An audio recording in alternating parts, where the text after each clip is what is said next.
All right, and we are live. All right. Wonderful. Well, first, let me allow so me introduce myself. Allow allow also me introduce myself. Am I making a Young Frankenstein reference? Maybe. Allow me to introduce my two guests. To the left of me is Aya, Hello. and to the left of Aya is Azure. Hello there.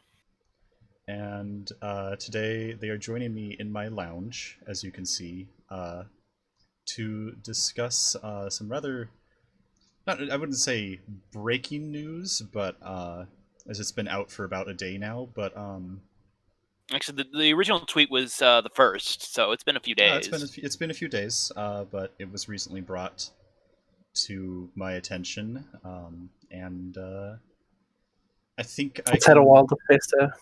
It's had a while to fester. We've had some time to go over it, and I think we can best describe the reaction as bafflement.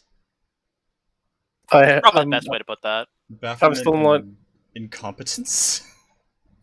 just so bad. But so today's podcast is about the official Team RWBY um, character sheets for 5th edition, released for their in celebration, I guess, of their upcoming live stream campaign. They're planning to do the Grim campaign with, I believe, the actors from the show portraying their own characters and playing Dungeons and Dragons 5th edition using these character sheets. And they've released these character sheets with the general premise of here's the official character sheets for these characters in 5th edition. Sort of the premise being if you wanted to just say play Ruby Rose in your poor game master's upcoming run of Ravenloft, I guess. Oh, God. Here's Ruby. You can play as her. Ugh.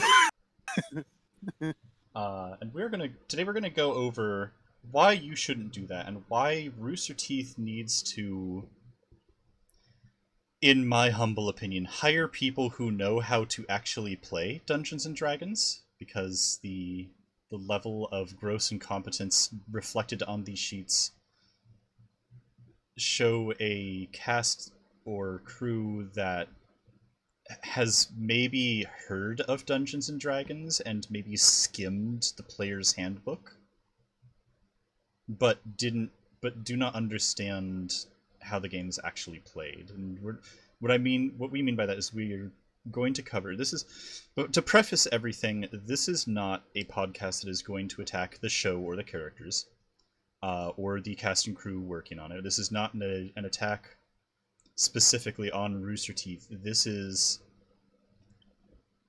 A knock doing at the this. negligence when it comes to these character Yes. sheets. Yes, because if you're going to put out these character Something sheets intended for other people. intended for other people to use, then it has Exactly. to be mathematically and mechanically Mechanically sound. correct, yeah. Yes, and these do not adhere to the rules of the game as shown. Even with homebrew, they do not adhere to the rules of the game.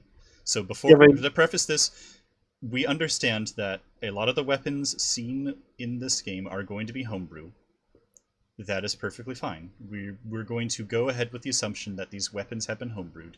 Although we'll revisit that because we're going to nitpick a little bit.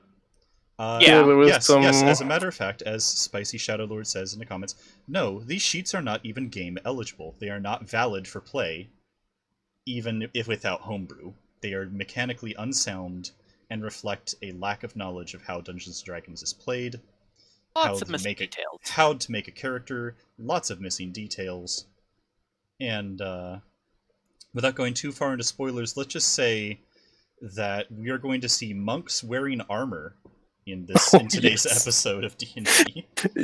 Monkbarian wearing armor. a monk bearing dip for martial arts and then wearing armor, which there's a reason you don't do that. Yeah, we'll cover that in detail when we get to a certain character.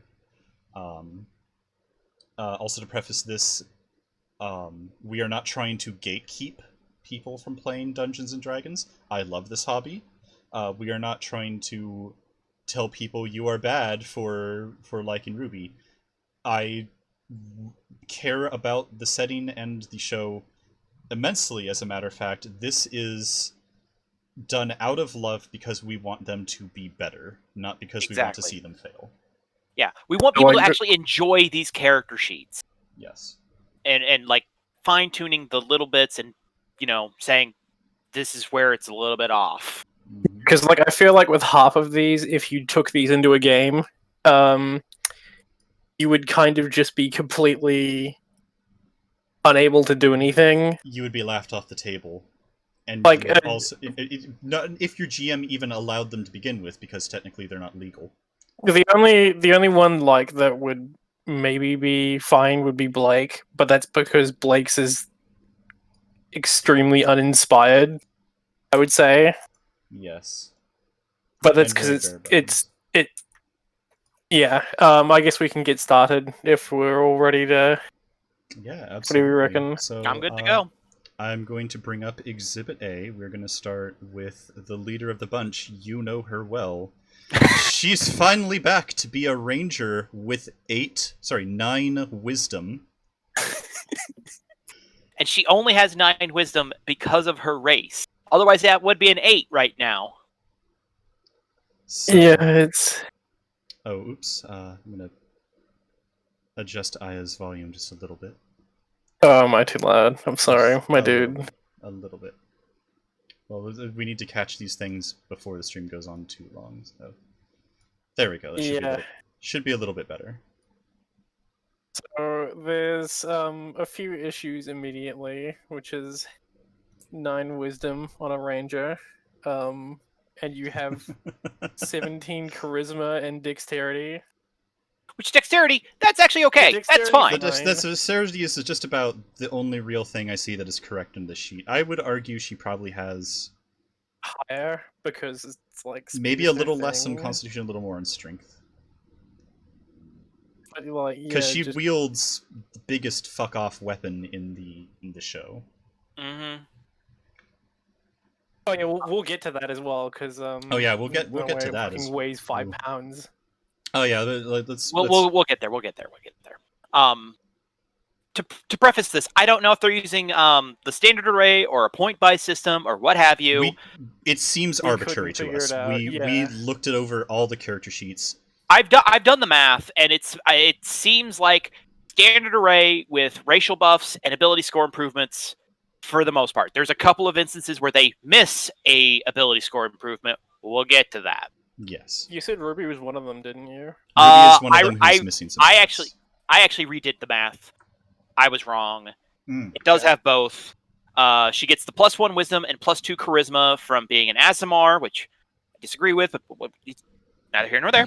Neither here nor there. I could see the argument for her being an Aasimar because apparently she's got the special eyes. Yeah, that whole thing. So what I'm hearing make that very clear. So what I'm hearing is Tai Yang did an angel. Tai Yang not only had sex with an angel, but also had sex with a genie.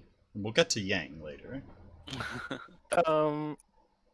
But yeah, like the whole variant Aasimar thing seems to be to just give her like light and daylight, and those are both terrible spells.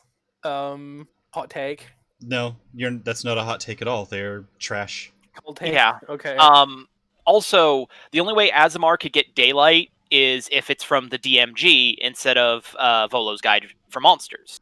Yeah, because she's level 8, and you get level 3 spells at 9 normally, so that has to be from her being a Aasimar. Yep. That is our solid proof. That is our solid proof that they are using the outdated Aasimar from the Dungeon Master's Guide as opposed to the one intended for players in Volothamp's.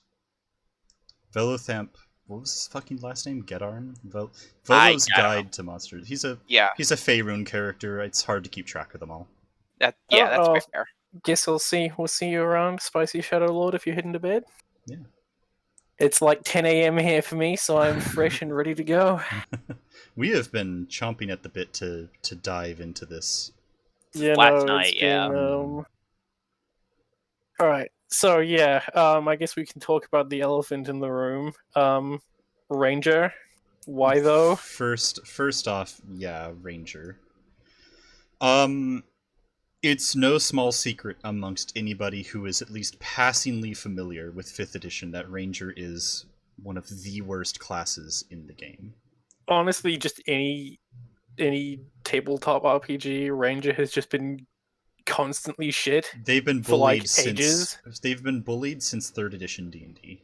Now, Ranger is the fucking Millhouse of like tabletop classes.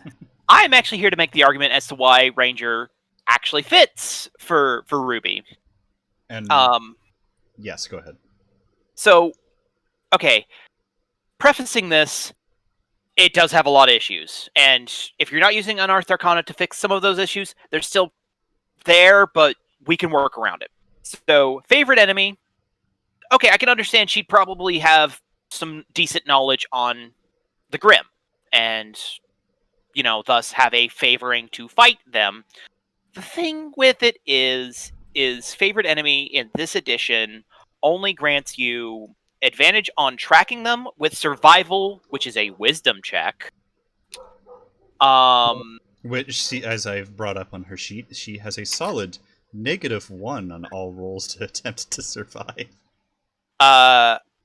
Intelligence checks on to recall information about them, as well as learning a language generally tied to the lore around whatever creature you're hunting, but I have no idea what that would be for fucking Grim though, if you were using the RWBY setting. And as some of the chat is already catching on, yes, she only has 2 trained skills. We do not know why either. Because they just forgot half of her proficiencies. As far as she should have some from her soldier Ranger. back. No, look at her background. It's soldier.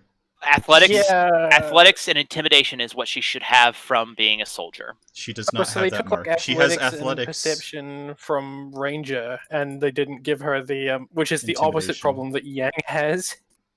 where they remembered her background but forgot her class. Which also, if you're going off of the class argument, she should have 1 more. Mm-hmm. Because you get that's a good 3 then from being Ranger. From a race, then. No, they're not. They shouldn't be from her race. Shouldn't be from race. No, okay, no, I'm stupid. Forgive me. It's okay. But back to your point. The argument for Ranger. Yeah, favorite enemy still works for the sake of you're hunting the Grim, and she is a huntress. Right. That is my argument on that side of things. The argument is just semantics of the show being about hunters and huntresses. By that token, like, all of them would be rangers, and that would just be like some kind of special fucking hell. Beyond that, there's also the subclasses that I feel could fit RWBY decently well, which they also don't have marked. Let's start with the one that you actually said made the most sense, but then you had a really decent argument for Horizon Walker. Yeah. Okay, so I'll start with Hunter, because, that's... Ranger with the Hunter archetype. She is the huntress, yes. Yeah, so go like, Colossus Slayer, she's been shown to do big damage against big enemies. Yes. So, it's like... The thing is, also, like, Colossus Slayer is technically just more damage on something that's been injured, but it's like, it still works. Mm-hmm. Otherwise, I guess you could take Giant Killer. Actually, but I would say that's very thematic for her wielding a scythe. The Colossus Slayer side? No, more damage against things that are already wounded. Yeah, that's Colossus Slayer. Yeah, it's a cool Reaper type ability. Very edgy, which is very appropriate for her. Then, like, whenever you get to your defensive tactics, escape the Horde. She's using her speed so she can dodge out all of those opportunity attacks when she's darting out of combat, because that inflicts disadvantage on all incoming attacks. So I feel like that's fitting. I mean, if we're talking about that, we can mention that they didn't give her fucking Zephyr Strike as a spell for some reason, when it's like literally the most RWBY spell that Rangers have. Give me a moment. Let me bring up Zephyr Strike so we can all follow along on Yeah, because it is like the most perfect RWBY spell that you can pick as a ranger, and they didn't give it to her. Yeah, I was going to go over spells in a bit, but yeah, that's fair. let me just... And lesser restoration, like, what are you doing? Why any of these? Like, I know Light and Daylight are from Asimar, but that's Still no yikes. fucking excuse. I'll bring up... Let me just add a new...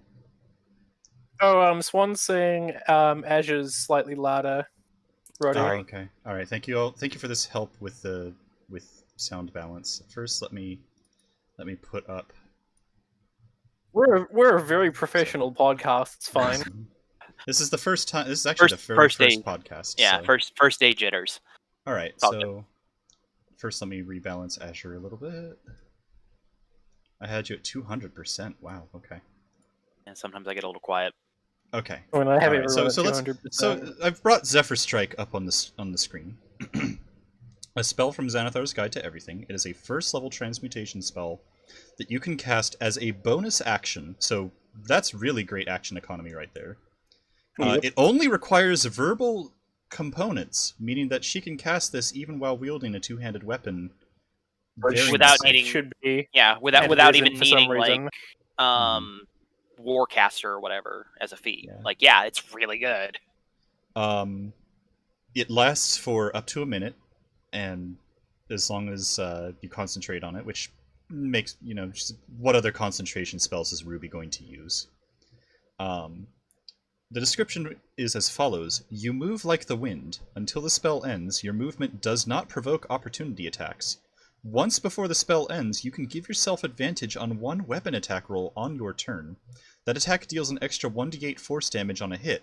Whether you hit or miss, your walking speed increases by 30 feet until the end of that turn. So yeah, like if you have multi-attack, you can just bounce between enemies with this spell, because you have the extra move speed and no opportunity attacks. Mm-hmm. It is very perfect for the Mistress of Speed, RWBY. Mm-hmm. Like, it's from Xanathar's, but they're using races from like Volos and Elemental Evil, so it's not even that they didn't want to include stuff from Splatbox. Like, they're already doing that for the races, so... Yeah, it's sort of a weird double standard, and that also sort of negates the argument that, oh, they wanted to keep it simple, they wanted to keep it limited to the player's handbook. They do not, at any point, do that. Yeah, no, well, they, for Weiss, they're very firm into it. Is it... So settle this for me. Is it Weiss or Vice? I thought it was supposed to be Weiss. No, it's... So they're... I know, it's supposed to... It seems like it should be Weiss. It's always been Weiss. So they're butchering German as well. Yes. They're clearly Untermensch. Untermensch, yes. Okay, so I want to go and take this off the screen. Yeah, quick step back, because I was going to save spells till after... No, my bad. Yeah. It's worth mentioning as long as we're going to make the argument for Ranger, actually. I know, but like here's the thing. Also, it's like they just straight up do not have a Ranger archetype, and I was going to cover both Hunter and another thing from Xanathar's Guide in Horizon Walker, which it's debatable on the whole Grimm being from another realm, but they do definitely ravage the mortal realm as a whole. I believe a friend put it, they occupy the role of fiends in this setting, and all the would come with that. Yeah. I think I would say that as well. So planar portals from the 3rd level thing, okay, maybe not that, but we still have planar warrior from 3rd level as well. You could always reflect that as her being so fast she's able to traverse between 2 points in time almost instantaneously. Because I believe that is a valid use for that spell. Yeah, but, well, no, Detect Portal is just a class ability, it's just feeling other portals. Yeah, I mean, you could interpret that as, like, the Blackpool shit, whatever. But my argument when it comes to Horizon Walker is, like, drawing on the energy of the multiverse. So you're drawing on your whole Silver Eyes power to do extra damage with a weapon attack. Like, you're and then it's like you also get like Ethereal Step for a bonus action version of Etherealness. Distant Strike, which is like a smaller version of Zephyr Strike, but it's a class ability instead.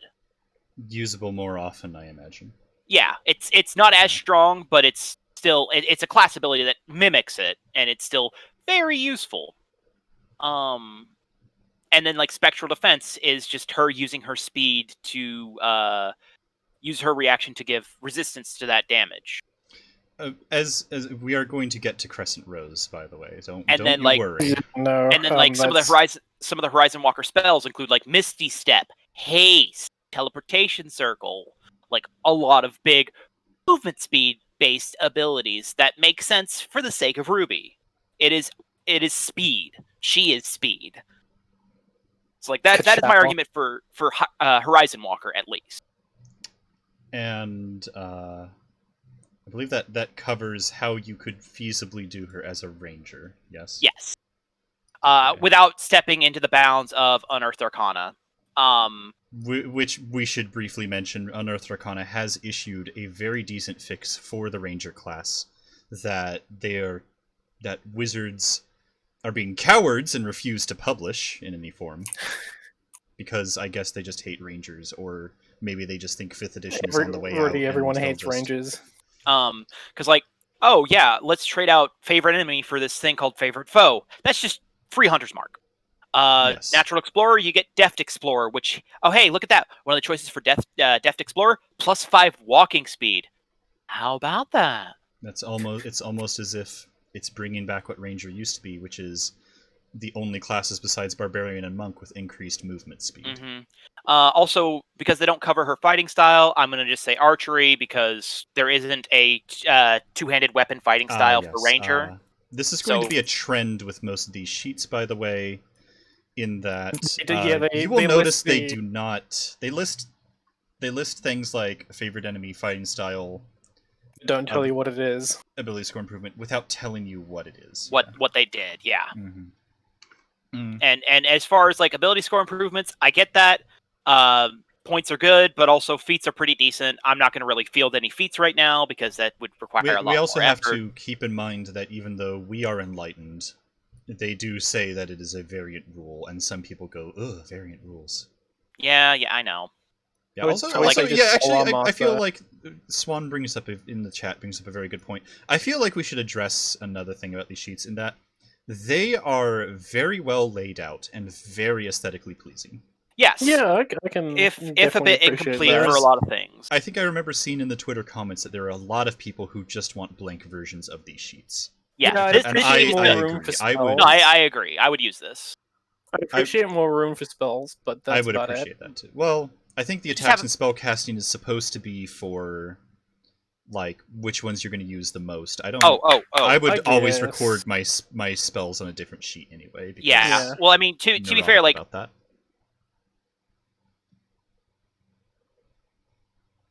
Uh-oh. Did you go quiet? Uh-oh. Oh, Discord, please.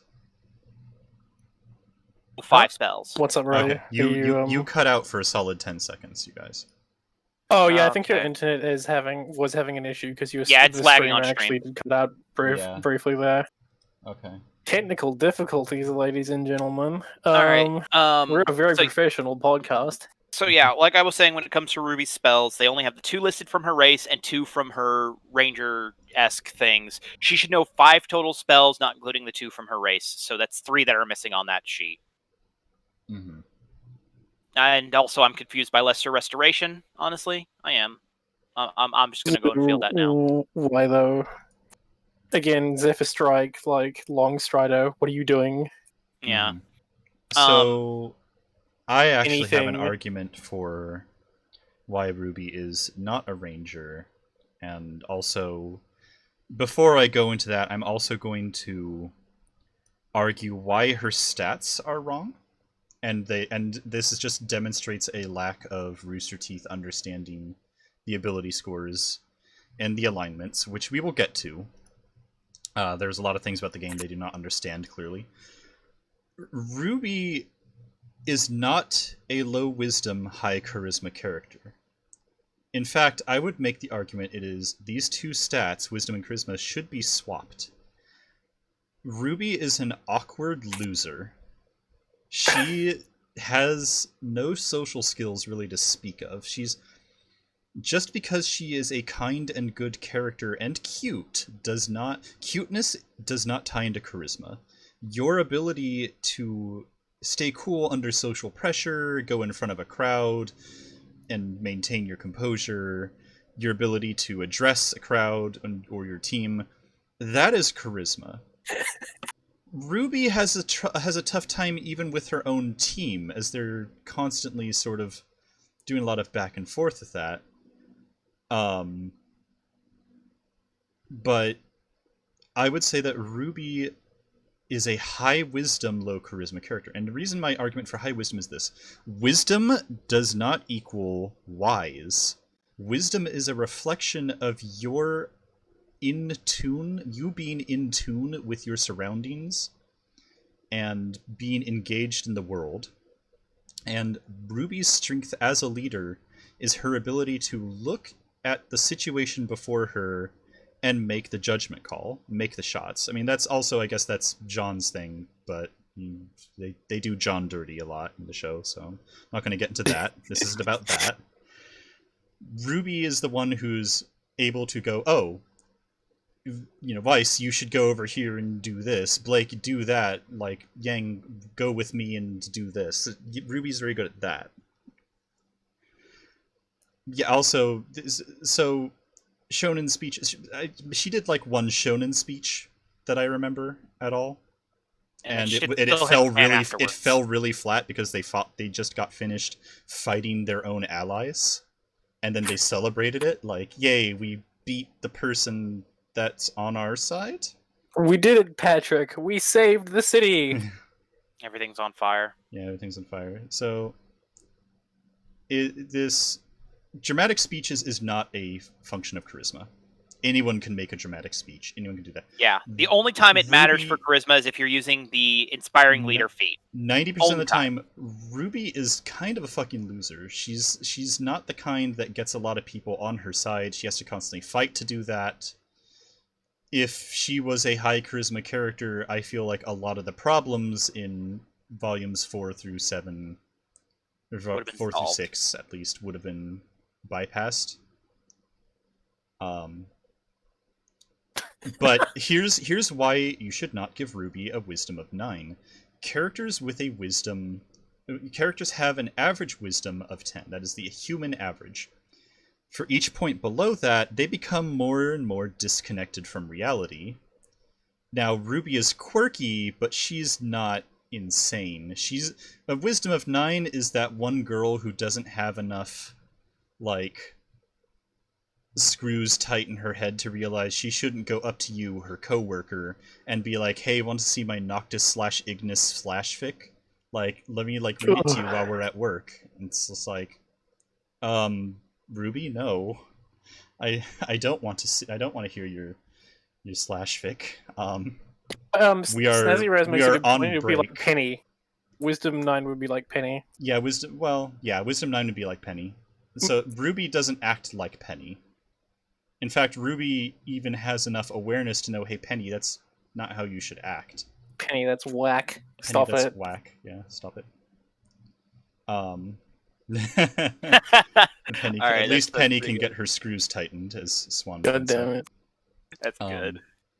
But the Wisdom 9, if she were to take any damage to her score, she is going to be insane rather quickly. So, like, Wisdom 8 is where you're really starting to get, like, you're starting to become the Joker from the movie. Like, you sort of, like, you have, like, bouts of, hey, I have this girlfriend. No, you don't. She's just the girl who lives down the hall. Oh, you fucking easy boy. This is... Hey, Weiss, want to know how I got these scars? Is it just me? Or is it just me? You could argue the con is just from, like, aura. Her having a con of 12. Yeah, she's a bit thicker than the average girl, though, with a con of 12. Hmm. Yeah, but I think everyone but Weiss has higher con here. Yeah. Oh god, Weiss. we'll get to that. We'll get to that in a bit. But yeah, if we're just using standard array and we are still using racial traits from Azamar, she wouldn't even have an 8 in charisma. She'd have a 10 still, if you want to make the argument of, oh yeah, her cuteness gets her out of situations. Yeah. Which is, again, cuteness and appearance, say it with me, appearance does not equal charisma. I know. I'm just that is fielding the most it for that basic sake. bitch mistake that anybody who is new to Dungeons and Dragons makes. Oh, the higher my charisma, the sexier my character is, right? Wrong. No. As a matter of fact, a purple worm has a 38 charisma. You gonna tell me you want to fuck that? Somebody might. Oh. Bruh. Listen, I'm not judging. I'm not judging you, but a mind flayer has a like very high. I think it's above 20 charisma. But again, I just wanted to field that at least for the sake of like if we're using standard array and you dump her charisma and have her wisdom be her higher stat, which it should be her 15. In which case that'd be 16 here instead. Let's briefly address some of the other things in the sheet. Briefly, so we can. Sorry. Background soldier. I mean, kind of, yeah. You can. I mean, she and Yang both have the same background. They both went to like this preschool for soldiers, right? Sorta. Signal or whatever, Signal Academy. Yeah. Signal so Academy okay, that's fair. We can field that so one. I agree with that one. Why the fuck is her armor class only 14? Leather armor and 3 dexterity. That is unfortunate. She is going to get bodied in combat, especially with only 60 HP. She is going to get bodied very quickly. At least she's not wise. Yeah, at least she's not. Listen, we're gonna get to that. Yeah. I think one of the most egregious problems is that her speed is 30 feet, and again, we're gonna get to that because there's a character that is not Ruby who is faster than Ruby. Mm-hmm. Not Blake either. Yeah. But like also, yeah, no. To be fair, like she'd only get like a +1 from studded leather if you're keeping her in light armor. Which we can't make that argument either, because as we'll see later, there is a character who is wearing plate armor. No, it's breastplate. It's still it's medium armor, but yeah. Medium, but like, yeah, it's rough, and getting armor class higher is a little annoying for a lot of classes. I agree. The other thing I agree with before we move too far down is yes, she is neutral good. That is the only thing they got really right about her character here. That is something I agree with as well. Neutral good is. So before we talk about this, let's address the crescent in the room. Why the fuck is Crescent Rose only 5 pounds? Yeah, like no fucking way. Even a great sword is 6 pounds, and that counts as a heavy weapon. And also, this thing it doesn't list that it's a two-handed weapon either form. I don't know if it's just an artifact of how they're listing things on the sheet, but it really should be like on there that it's a two-handed weapon, and it just isn't. It really, you're supposed to mark that sort of thing, yeah. Crescent Rose plus shield. Let's talk about why Crescent Rose is awful. Do we want to start with the range? Because I feel like that's really where it falls apart is its ranged attack. So we worked out that it has the D12 is like parity with a musket, which is fine, but the range has a comfortable range of 20 feet for a sniper form. Yeah. And like that is less than a sling. Like that is thrown weapon range. A sling. Fucking David over here fighting Goliath. David over here with his sling can sling more accurately than Ruby can shoot her fucking sniper rifle.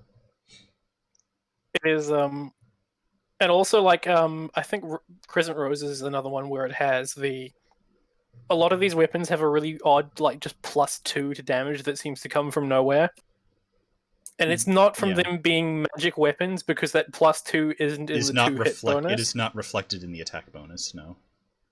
So there's just a +2 damage thing that seems to come from nowhere. And, like, I would like, sure, maybe it's aura, but that's not listed anywhere. It doesn't say that that's It doesn't say that that's anywhere. Let's break down just the damage on her range attack really quickly. So we already can account for this mystery +2 is factored into Crescent Rose's melee attack. She +2 strength with a and then +2 mystery. +2 mystery. So where is the other +4 on her damage for range attacks coming from? Because she has a dexterity of 3. She has a dexterity of 3.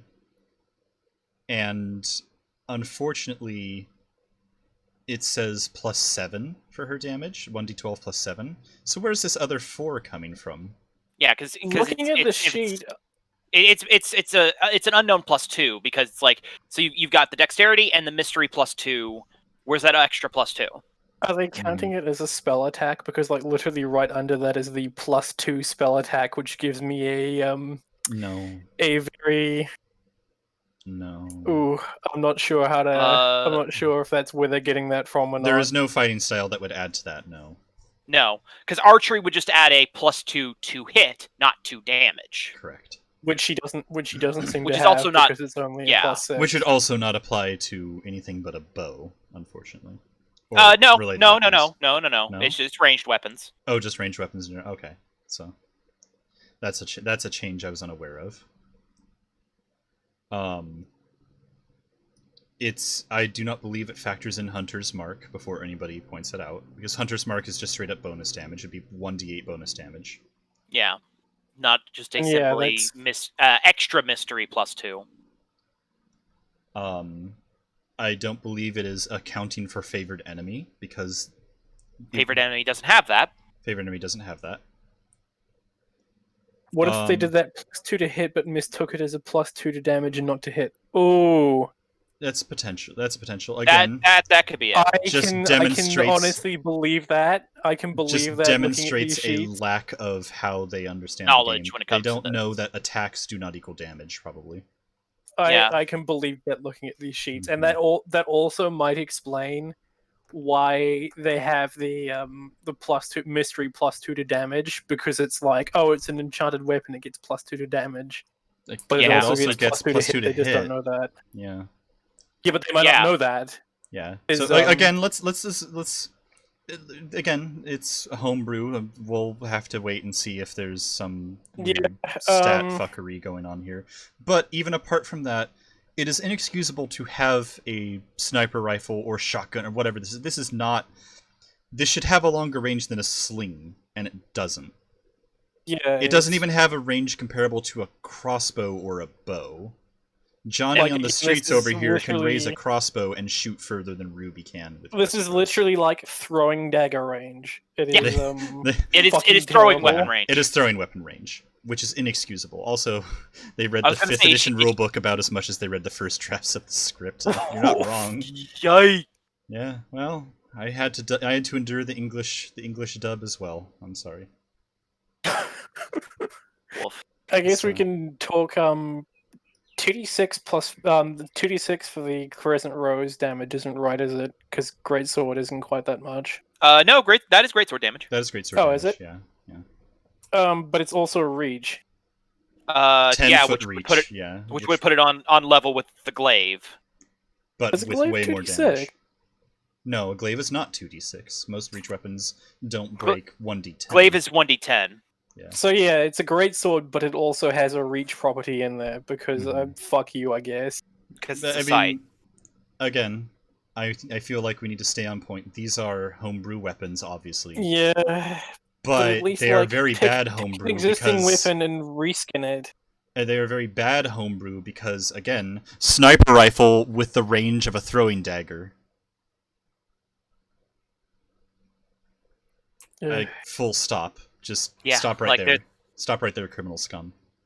It's a you bad violated time. the law. They have, in fact. Yeah, this is not logically sound.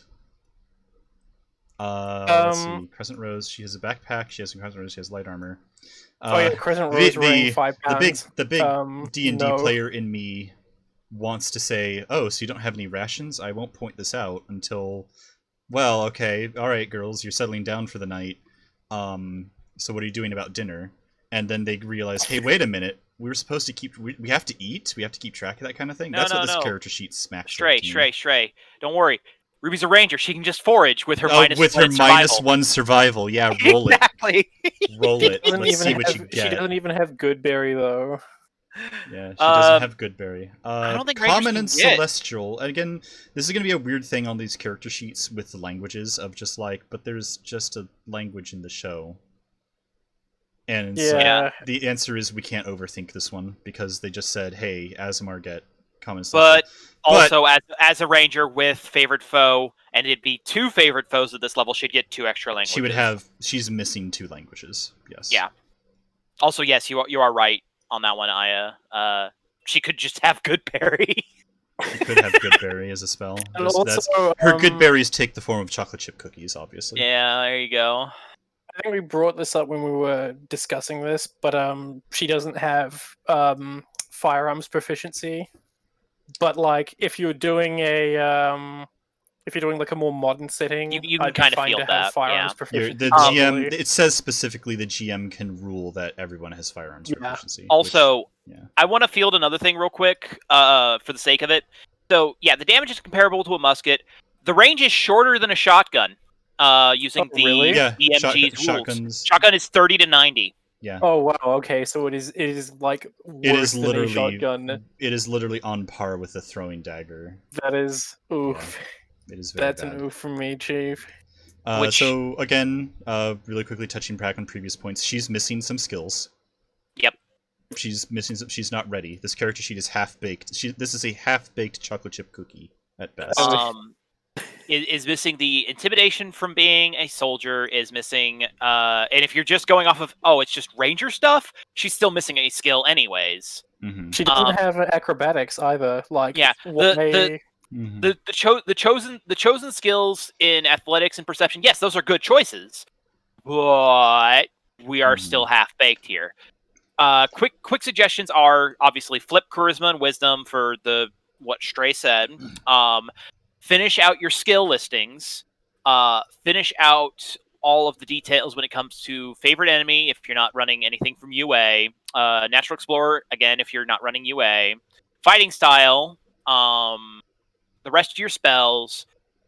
Gotta work on these weapons because they are not properly statted. No, even for spells homebrew. that aren't. Even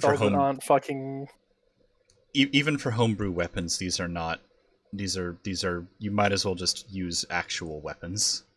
I would field Crescent Rose being a modified glaive. I would say, without going too far, we're not here to homebrew for them. Okay. They need to learn the game and do that. But I would say just can I at least field the sniper and say how it would be better? I guess.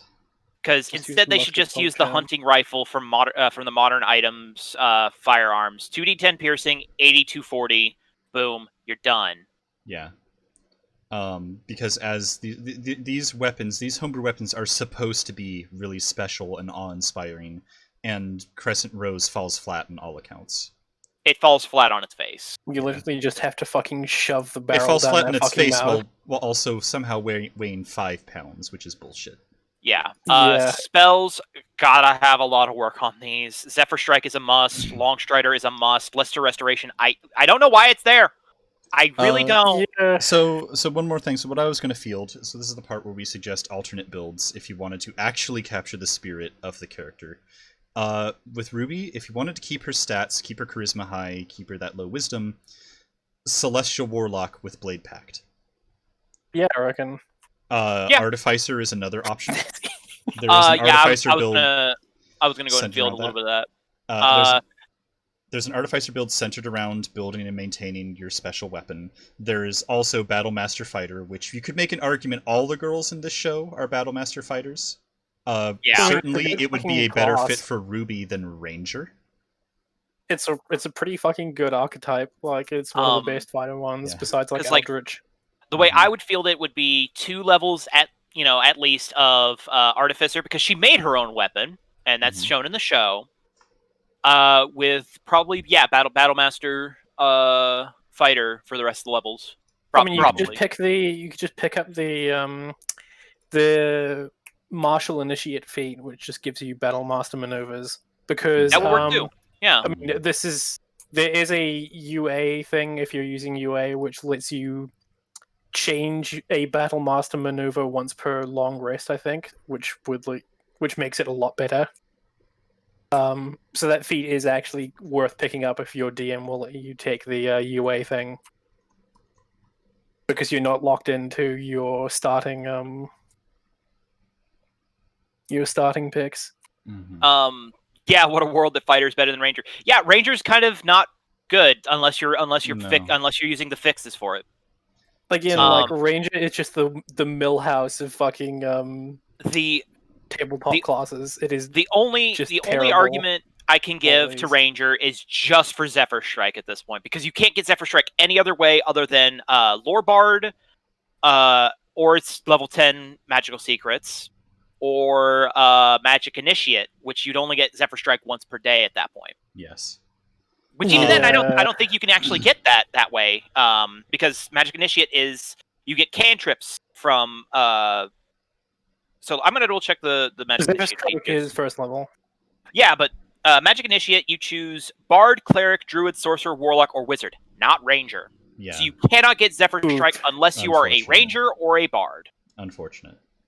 So that is the only way I can field it being fine to be a Ranger in this instance. You can still get Longstrider out of Artificer at least. So I have to say Celestial Warlock with Blade Pact is a great way to represent Ruby, because it represents her whole her fucking mystic eyes of grim death, or whatever, her fucking Nasuverse power. Her silver eyes. You're not wrong. It is like the celestial radiant damage stuff that it can do. Blade Pact gives her a very close bond with her weapon of choice, which in this case she would choose Crescent Rose, which you can do with the Blade Pact Warlock. It would allow her to buff herself with her limited Warlock spells. Things like increased speed. Longstrider is an option, I believe. I don't know if that's Fey Warlock only, but I know that like Warlocks do have speed buffs. They have Misty Step, at the very least, to represent... Oh yes, Misty Step is good. To represent, like, being so fast she just blinks out of existence and she teleports behind you. Exactly. But yeah, it's a good way to represent her special eyes, but also continuing to have martial prowess. Another one I would field would just be Eldritch Knight Fighter, and just pick up Haste and spam that as much as you fucking haste. can. Yeah, so eventually pick that as your signature spell and all that stuff. Haste is really fucking good. And Haste is downright broken in 5th edition, actually. Especially on a fighter when you have fucking Action Surge and you just like, oh yeah, by the way, I have like 3 actions this turn, by the way. How did we not think about that in the notes leading up to this? Eldritch Knight would be really great for Ruby, actually. Eldritch Knight works for like most of the Ruby cast. Plus, you don't have to dip outside of the player's handbook to just play an Eldritch Knight and use haste. Yeah, exactly. It's especially because, like, also, like, oh, your abjuration spells, those are just using your aura to defend yourself. Yeah, you just evocation spells, you're just chucking out dust shots, essentially. Like, oh, I can use Fireball as an Eldritch Knight. That's just me loading a fire cartridge, and boom, there you go. Done, dusted. I think that's all we had to say about Ruby herself. We've actually spent a fair bit of time talking about her. I think it's time to move on. Move on to Weiss. Let's talk about Weiss. I feel like that's Ruby. That's probably a good idea. We've covered Ruby pretty well, I think, at that point. So let's address Weiss. You keep almost doing it. I can tell. I don't blame you either. Listen, because I was raised in a family that speaks German, so No, that's fair. Okay, let's start with the good. Let's start with the good here because there's a lot of bad to go through. Oh god, yes there is. Background noble. I mean, duh. Yeah. Her being a high elf. I respect that actually. Lawful good lawful bullshit. good. She's lawful neutral at best. I mean, I don't know some of her character development, but I would still say she's pretty darn lawful neutral. Definitely again, lawful though. Definitely lawful, obviously. Race high elf. I mean, she's snooty enough. She's snooty enough for it. Yeah. She's not about to go off and take over Ireland or Oregon, though. But that's neither here nor there. Different setting. Different setting. That's Shadowrun. Don't worry. Yeah. Also, let's see. Like her armor class of 14, she's gonna get shredded. Armor class 35 HP. 14 with 35. She will get 2-shot at this level. Yeah, that is maybe even 1-shot. Yeah, no, she's in fireball death range. She is in fireball death range. She just all it takes is for her to flub that +3 on her dexterity saving throw. She's just toast. She's just gone. She's taken out in the first round. It is apt to canon-wise, yes. Another thing that's weird is why they felt the need to record her unarmed strike here. Yeah. For slapping, I guess. They've got to represent the bitch slap. The bitch slap, basically. Strength of 10, Constitution of 8. So again, she's very fair. Constitution. Okay, we'll get back to that. We'll get to I have some fucking words for that. I have choice words for that. Which again demonstrates RoosterTeeth's lack of understanding of what ability scores actually mean. High dex and intelligence is fine, I reckon, for Weiss. Yeah. High dex and intelligence makes sense. That works. So, wisdom though. Her wisdom's. I mean, we'll get back to that. We're just looking at a brief overall. We're trying to be positive first. Padded armor, yeah. Poor choice for a cleric, but okay. Poor choice for a cleric. Again, I mean, she's a wizard. She's a wizard. Get back to that. No. We're gonna get back to that. We're gonna get back to that. Okay. We can't talk about the cloak in the room. I mean, the elephant in the room. Okay, yeah, we'll keep going.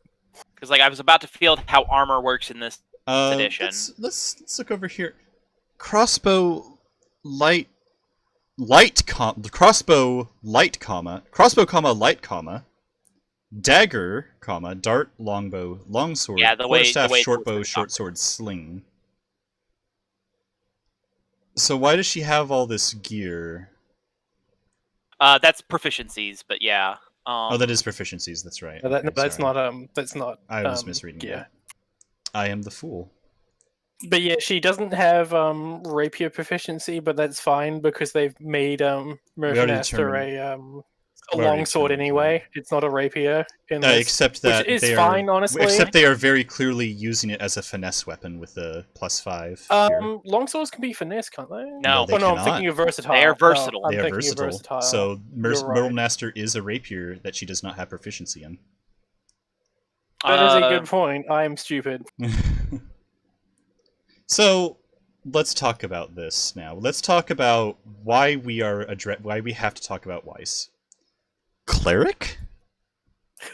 Cleric Wizard 6. 3? Cleric 6. Not just any cleric, a life cleric. Oh yeah, look at the let's still go down here. Get cleric features. Divine domain life. She is a healer, bitch? Question? She has 13. The reason she has 13 whiz is because it is literally the minimum possible to cross-class score. Yeah, because we all know Weiss has been known for healing, right? We worked out that the reason they did the cleric dip was so that she can summon the fucking spiritual armor giga, so whatever the fuck it is. I haven't caught up with the latest seasons of RWBY, and I don't play spiritual weapon would just be the sword, not the full summon. Right. Yeah. Yeah. It's just why though? That's her Zelda ability to It's the same ability Zelda has, where she calls the armor that swipes at you with a sword, right? Essentially. Yeah. Well, yeah, but if she wants to be a healer, then she should have a fucking higher wisdom score. Like, Yeah, we again, you don't really have a lot of options for a healer in the group, but at the same time, yeah, if you're just sticking with the 4, like, yeah, at the Jean same Paladin. time, I already talked about that last night, actually. But why yeah, would we're even a just sticking with cleric the 4. pick the why would even a cleric pick the life domain? It's redundant. Well, okay, I can feel that personally because, like, it is useful, and it's like if you are full on, I need to be the healer. Life domain is actually good. Okay, that very clearly locks her into this role, which is unfortunate. Yes, it firmly locks you into But being the heal it's bitch disingenuous to the character. to say that here's Vice's official Ruby stats. That is it's not just as a correct. life domain. It's like, why? Yeah. I will say, It is the heal bot domain. Yes. if we're doing wizard, evocation wizard is fine. For which Weiss, is I reflected. think that's a good pick. Which is reflected here. Yeah. Especially with her spell she doesn't selection. seem to be missing any skills from what I can see. I think that's about right. That's a plus in her favor. Common and Elvish as her languages. Yeah, I actually managed to select all of her skills this time. See here, I'm going to double check this real quick. Chill touch, good job. ray of frost, Congratulations. fireball, torching ray. Chill touch. It's just so funny to think of her as having a necromancy spell. Yeah. Because what chill touch is. Chill touch. No, chill touch is a great spell, but literally the manifestation for it is a spectral disembodied hand that like grabs your enemy. The bad touch. The bad touch. It's just very like I don't see her using What's it. my purpose? You heal Yang. Oh my god. Oh my god. Yeah. No, we'll get to that. We'll get to Yang. Hey. Oh. Okay, so let me talk about why 8 Constitution is a very disingenuous use of what Constitution is. With an 8 Constitution, you are sickly, frail, and more likely to stay at home than actually go into combat. A 10 is the average. Being at 8 is basically like, oh, I've constantly got the coof. Like, I can fight you guys. I swear. Yeah. It is fucking Okita from Fate, just the... Yeah, it's Okita, basically. Cough up blood. Yeah. She doesn't have a constitution of 8. That's bullshit. Strength of 8. Strength of 8, I could see that. Swap strength and constitution, and that's fine. And that also kind of helps her not just get literally one shot, because again, she has a HP of 35 at 9th level. And that's another thing. All of these characters are different levels for some reason. I have no idea why. They just make them different levels because they feel like it. Pretty much. There's no real rhyme or reason to it. Like, I have no idea why they didn't at least like bump the lower level ones up to match the higher level ones. Especially since these 4 are a team, and you would presumably want to run them in the same party. No, but Blake, in answer to the question in the chat, no, Blake has the same level as Ruby. I remember. Yeah. No. The only fielding I can give to that is Ruby being 1 level lower because she's younger. That's it. And even then, your level is not a measure of your age. I mean, it is the measure of your experience. It is a measure of your experience, but it also factors in your personal power, your growth, that sort of thing. There's a reason that you're supposed to keep the party at roughly the same level. Yeah, no, I get it. Yeah, like it's. I can see them doing it for flavor, but other than that, not the kind of thing that you want to fuck with for flavor. No. Yeah. Again, I was just fielding that just for the sake of fielding it. It's still wrong. Why Like- is Myrtle Naster listed under arm strike? Is she more... Her player's gonna look at that and go, so my main attack is to bitch slap? Okay, I guess I bitch slap. Standing neutral. Yeah. So here's why... Don't do Cleric. She's already going to have low enough HP without multi-classing. A good way to fix this is just to single class as Vice. Everyone is very quick to forget that Sword Coast Adventures Guide came out, but Bladesinger Wizard is a far more acceptable way to do Vice. Yeah, I'm going because to call her Vice. no, that's Sorry. fine. It's fine. We also suggested Hexblade Warlock as well. For Hexblade Warlock is also good. Like a lot of these characters can be represented by similar classes, just because. And you can even field to a degree with Bard. Yeah, Bard would work as well. Someone pointed the College of Sword Bard would be very good for Yeah. her. Yes. Lore Bard would be the best fit. I was thinking Lore Bard because cutting words is an amazing fucking ability, and it's definitely in character. It's definitely in character for her, because she would absolutely use cutting words constantly to berate her enemies and make them do less. There's a Bard cantrip that... what was it called again? I'm forgetting. Vicious Mockery, yes. I could see her spamming that like ad nauseum, like even on her friends, just to like fucking hurt their feelings. Unfortunately, Vicious Mockery isn't amazing. But it is at her level it would be what 2d6 2d8 now. It's. I mean, I guess I'm kind of. It also only requires 2d4. 2d4. Okay, yeah. 2d4 psychic damage. And forces disadvantage. Yes. So, I could see her spamming it out of combat just to literally kill somebody with words, because that would be very in character for her.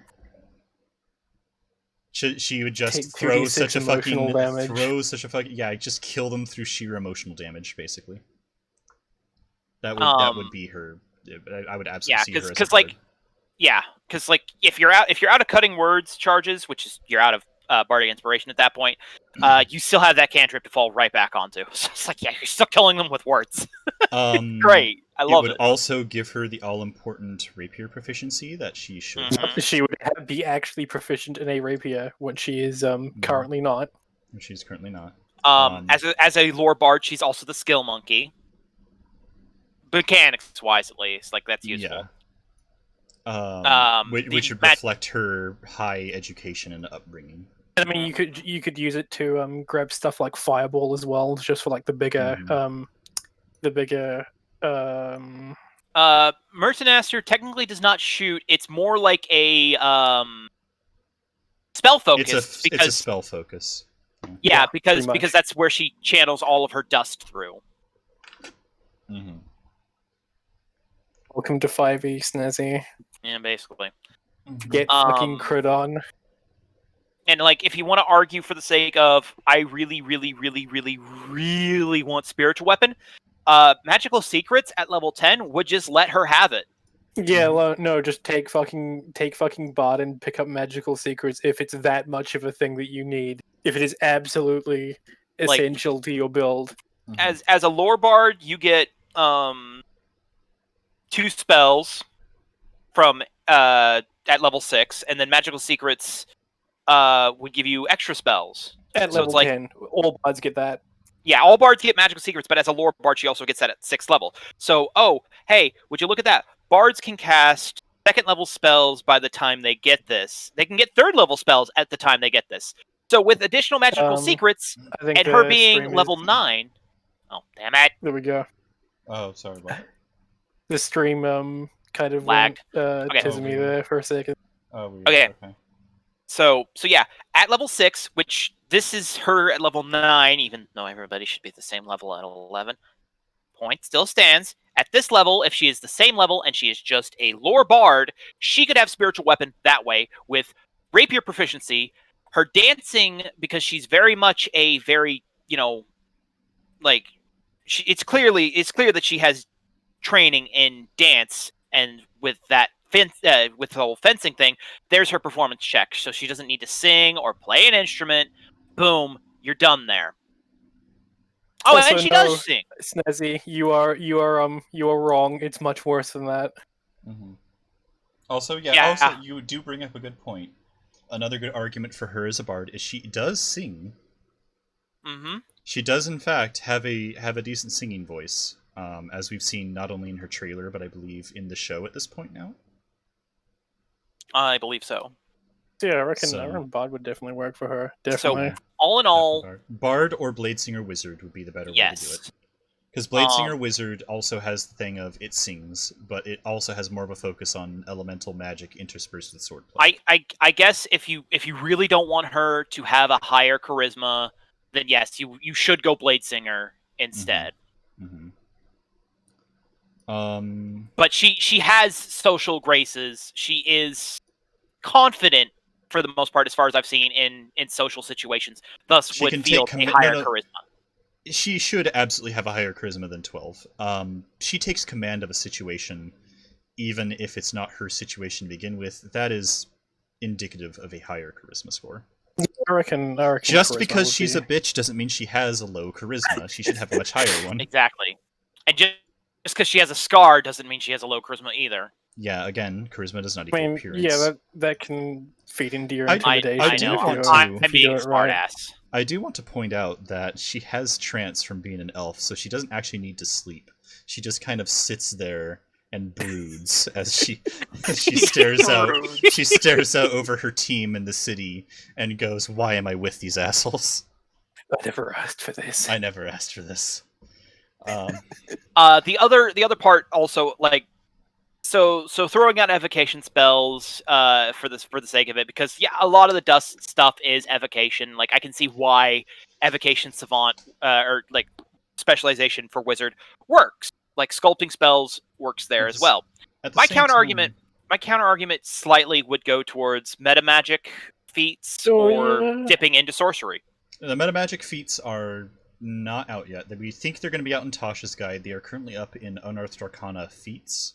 I highly recommend them for anybody who is able to use them, because they are a game changer for casters. My counter argument would be dipping a little bit into sorcerer just to get meta magic, so you could sculpt spells that way.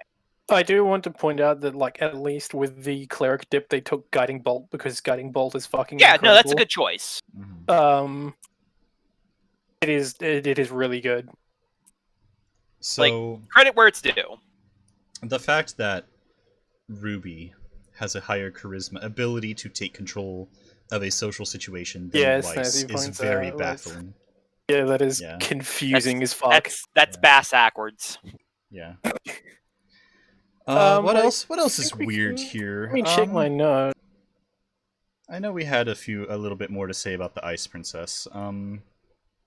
Yeah, because like, why is she doesn't have mage armor. She doesn't have mage armor as a spell. Yeah, she has like no real way to help her survivability. If she had mage armor, that would bring her AC up. If she had mage armor, that would bring her AC up to 16 at least, and that would help her survive a lot more. And like, she desperately fucking needs it with 35 HP.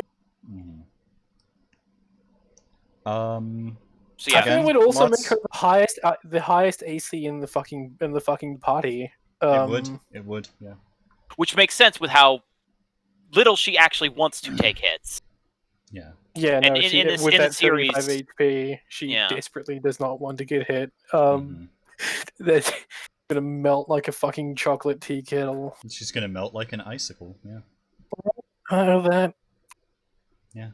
All I can say is, I really hope that when they actually do play the Grim campaign, she just fucking dies right away. a single fireball from Cinder and she's gone. Yeah. Yeah, no. Yeah, she's just out in the first round of combat against Cinder. It's just she's also the fucking healer as well. So it screws the rest of the party too. So yeah, it's a double slap right there. Yeah, I know, Swan, but still, the point sort of stands for at least the sake of trying. We're not gonna factor in the things that happen in the show too much.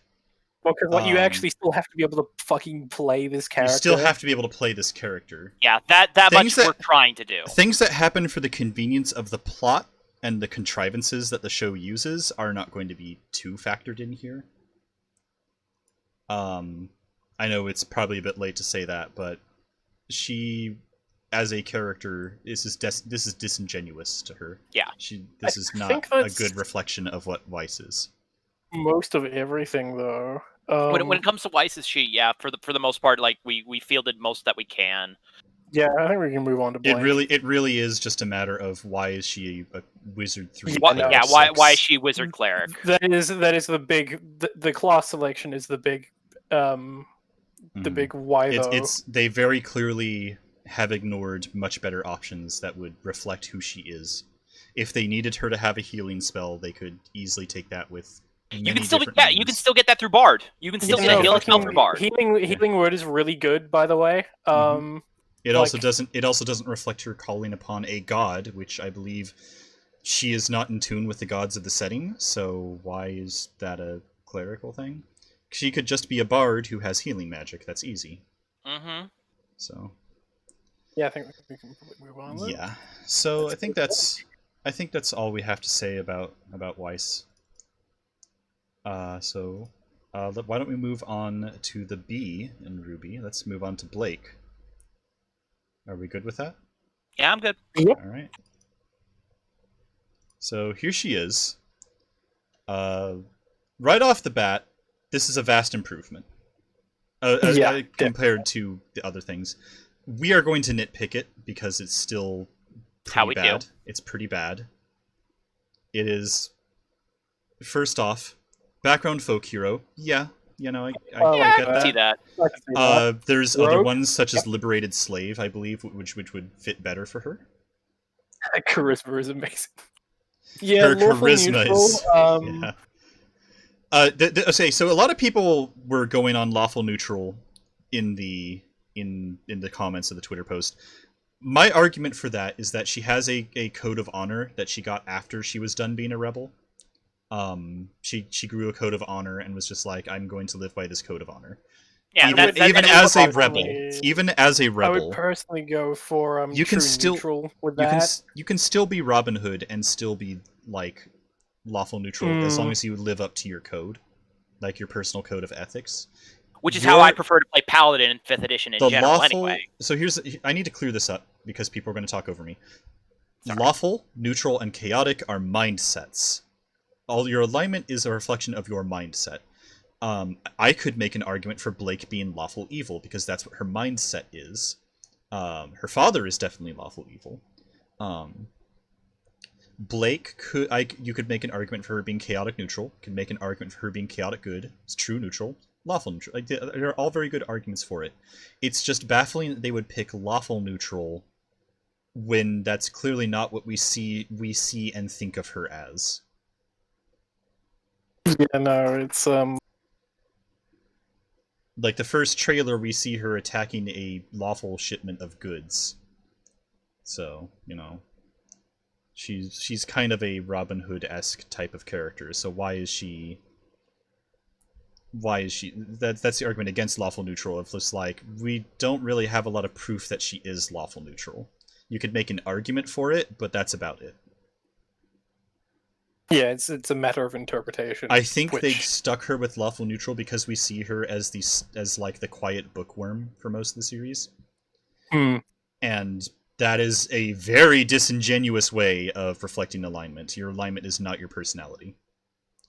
I have played incredibly affable lawful evil characters. I play a lawful evil character who loves to laugh and party and like hang out with his friends and do all these other things. It's just that he has a very lawful evil mindset. He's not a brooding like I'm going to stand out and stare over the top of the city. I've got grit in my iron Shadow gauntlets. the Hedgehog. Yeah, he's not Shadow the Hedgehog. But so alignment arguments are just going to bog us down. I guess we can I agree that she rogue. should probably be chaotic good or chaotic neutral. Tabaxi. Well, she's a cat. I mean, she's a cat. Unfortunately, Blake doesn't have claws, and that's not even reflected in her sheet. She doesn't have claws listed here. No, she does. No, she doesn't have it in her attacks. Sorry, yeah, no, I'm thinking of the claw strike or whatever. Yeah, no, so feats and traits, cat's claws. I mean, from personal experience, I can confirm that she does have claws. If you want to take a look at my back, Wink. It was an incredibly fun night. But listen, we were both cats. It was bound to happen. But Tabaxi, not real good representation of what she is. There is, what was it, Swift Stride Shifter would be also good. Just forget that she has a cat shifting form in the same way that you can forget that she has claws here. Yeah, I would say it'd probably be a Shifter is a closer overall good race for Faunus in general, because it's limited to more than just cats. Yeah, that's a good point. It's lots of animals would be Shifters. As a matter of fact, like some of the big burly types, they would match well with Beast Hide. I guess we can point out here that they've done her armor class wrong. Yes. All right. Let's go ahead and start picking apart where the sheet falls flat. Yeah, I mean, if we're just going like down the sheet, her armor class is incorrect because she has. If you scroll down a little, she has armor listed, and they just Leather don't. Armor, yeah. She should have 15 AC, but 15, she has 14 because they've forgotten to factor in the armor.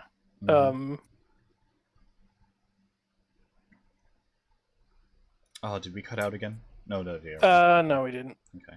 Right. With even with an AC of 15 and armor class of 59, or an HP of 59, she can take a hit more than Vice, but yeah, almost fucking twice her fucking HP. Yeah. Like again, she's level 8. So Initiative is wrong. Initiative is wrong. It should be a 4. You're right. It is wrong. Yeah. Oh no. Yeah. They remember Dark Vision, which is a thing that Tabaxi get. All these things. It's true. Which Dark Vision also is the Shifter ability, by the way. They do not give her a roguish archetype. They list it as an ability, but they don't. They don't feel that. Also, her skills are wrong. Her skills are very incorrect. So go ahead she does not. Over that. Okay, so as a folk hero, she should have animal handling and survival. She doesn't have animal handling. As a Tabaxi, because if we're just sticking with that, she should have proficiency in perception and stealth. I don't see perception being checkmarked. Yep. So that's 4 skills before you get into the 4 skills she'd get from just being rogue. Wait, hang on. She has a +7 to perception. But so did they just forget to check mark it? Because her wisdom is. But that's also not correct. She has expertise in perception, I think. Oh. But they just don't have it. They don't have it marked because she has a whiz of +1 and a proficiency bonus of 3. Yeah, so and if she has expertise in perception, but she doesn't have. Okay, so that is actually just a you just haven't checked wisdom. You just haven't checked perception there. So she does have it. It's still just be wrong. Not because listed. Expertise doubles it, so she would have. No, she'd have 8. You had twice your proficiency bonus. Right. Yeah, it is right. Can you have expertise in a skill that you're not proficient in? No, she would have to be.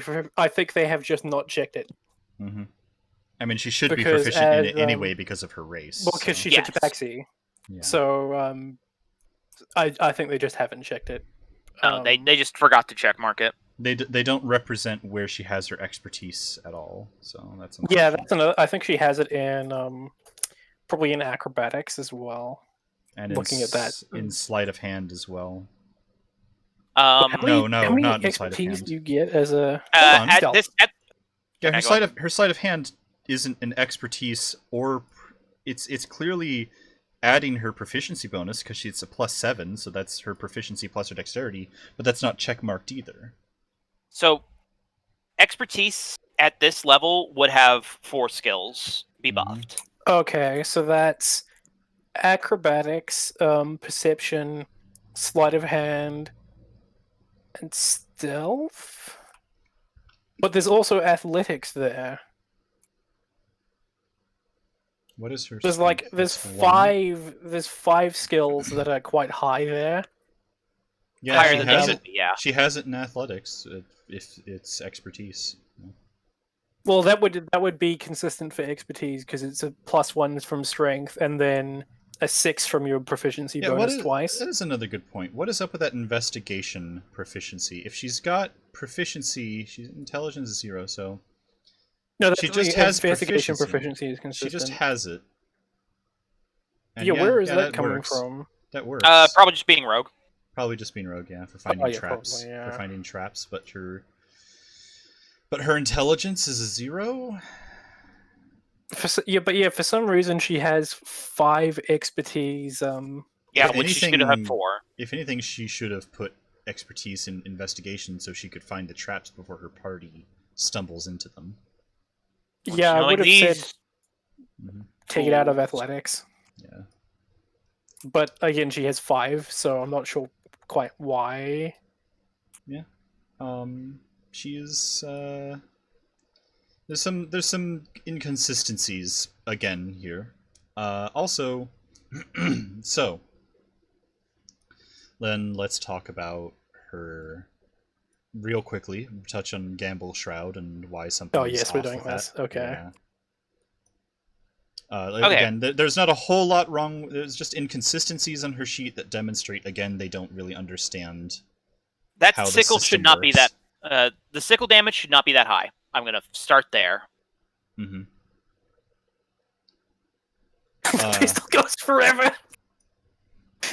Yeah, again, we'll get there in a second. Yeah. The sickle is 1d8 plus 7 slashing. Here's why that's wrong. Mm-hmm. First of all, sickles are 1d4, and they are not finessable. They are not. That is correct. So that +7 should actually not be a +7, even taking into account like the mystery +2s and whatnot. Even taking that into account that this is homebrew, and we could Well, be like, even with the it's a mystery bigger +2, there's still an extra +1 from somewhere. Yeah, there's still a +1 from somewhere. So we have a mystery +2 and another +1. Are they adding her strength and her dexterity to it? To the sickle or to the might be. pistol? Did they miss? But I don't think they did it for Mercenaster. Oh, we know Weiss had a 10 strength, didn't she? So yeah, Weiss had a 10 But strength. that was a rapier. She just didn't get her proficiency bonus in it on that side. And Ruby having oh, my fucking brain hurts. A little bit. But yeah, so the sickle is entirely wrong because if it's supposed to be a sickle, it should still be using what's in the player's handbook, and not this arbitrary number. It also has a 10-foot reach, which it should be incorrect. It would be a thrown weapon, the way she uses it. Yep. Kusarigama. I mean, like, okay, no, Kusarigama before had reach, so I could kind of see that, but that's in previous editions. Yeah, that's not even in this. Reach to make it less to just simplify things. Mm-hmm. So, yeah, so it's bumped up 2 damage dice, basically. Another lag spike. Oh. Yep, just a little bit. I think that's on... Is that Twitch's end or my end at this point? And it doesn't sound like you're... Yeah. Yeah, you're not... It's not happening... There's nothing on your end that's, like, you're not roboting or anything, and presumably... Yeah, it's Twitch. Either. Okay, it's just Twitch. Alright. Pistol has no range. Yeah. That's another point we were going to get to. Yeah. I just wanted to finish with the sickle at least, but yeah, the also pistol has no range. It also does an arbitrary amount of damage. Yeah, just 2d4, which is also wrong. It also adds 3, which is 1 less than Where? dexterity. Yeah, where are we getting that? Where are we getting that? As far as like the pistols are concerned, we have two good examples to take from the DMG again. There's the Renaissance pistol, which is 1d10, or the automatic pistol, which is what I would probably use to flavor her specific gun, which is 2d6 and 50 to 150 range. Strength and Constitution, clearly, for the +3 that's just randomly added to her pistol. Wait, her 2 hit for her pistol is wrong as well. It should be +7. You're right. Yeah. Oh, and also with Gamble Shroud in general. Assuming that they're finessing the Gamble Shroud, even though you shouldn't be able to do that. Well, they're certainly not adding strength because it would +4. Yeah, good point. So I'm not sure. Again, another arbitrary 2-hit number. Mm-hmm. And then there's the katana, which is flavored as pretty much just your versatile a longsword is my best guess, but given katana, that everything else has been arbitrary. But fine. katana's doing piercing damage. Yeah, that makes even less sense. It also again does an arbitrary amount of damage. It just adds her flat dexterity. You know, it would be a D8 if it was a longsword, I think. Mm-hmm. Unless you're two-handing it. Well, okay, if there's still rules for the hand and a half or bastard sword in this edition, that's versatile. That's again, it's not finesse, but that's also what you were supposed to base katanas on, is the bastard sword, not the longsword. Yeah, which actually in this case, if it's supposed to be longsword, which I think she'd have proficiency in. Mm-mm. She's a rogue. No, not as a rogue. Oh wait, no, she does. No, she has it. She has it there. When did rogues get longsword back? It's in the player's handbook, Rody. Or Stray. Okay. Yep, it is. It is. So that +4 is actually correct, because that would be taking her strength and her proficiency. Congratulations, RT. You actually did get something correct. Yeah, but wait, no, that's +4 to damage. So never mind. That is wrong. No, that is wrong. No, okay, no, I spoke too soon. I'm sorry. Yeah. Again, I flipped that +4 with the 2-hit part. And again, a longsword is 1d8, not 1d10. Unless you're two-handing. Oh, okay, right. If you're two-handing it, then still should only be a +1 damage bonus. And why would you ever do it this way when regular ass Gamble Shroud as a sickle does more damage? Yep. Yeah, no, I'm not sure why you would actually use the katana. Mm-hmm. If in this hypothetical homebrew, because it does literally in this hypothetical homebrew with their incorrect math, it has less of a chance to hit and does less damage. It just has also has a shorter range. And a shorter range. Yeah, there's no reason. It is worse in basically every way. Yeah. It is. I can already hear the people who want to about. Oh no, my katana is awful. Yeah, my glorious Nippon steel. How could you do this? The sickle is still wrong, just as a whole. But yeah, using this hypothetical homebrew. How do Tabaxi's cat claws work? Fucked if I know. Hang on, let me look at that. You have a climbing speed of 20 feet. In addition, your claws are natural weapons we can use to make unarmed strikes. If you hit with them, they deal damage equal to 1d4 plus your strength modifier. In slashing damage instead of bludgeoning. Curious, because they reflect her unarmed strike. Unarmed strike as bludgeoning, yes. Not only that, but with an arbitrary +5 to hit, as well as it only does a flat 3 bludgeoning. So, which is wrong. It should be, if you're taking the normal unarmed strike of it doing 1 damage plus your strength, it should be a 2, but it's a 3. Yeah. And I don't know I don't know where that extra +1 is. It's not the mystery +2 now. Mm-hmm. We have a mystery +1, and I'm not sure where that's. No. And Gamble Shroud again seems to have a mystery +3 somewhere in the damage, and also less of a chance to hit. They're gonna have to show their homebrews, and it's gonna look really weird. I'm sure. They're gonna have to show. I'm gonna have to request how they show their math, and then we get to point and laugh as they're wrong. Yeah, basically. Please show your working. Show your work. This is literally a lot of the problems these sheets do boil down to show your work, and this is why math teachers will ask for it. She's also missing a language. She only has common.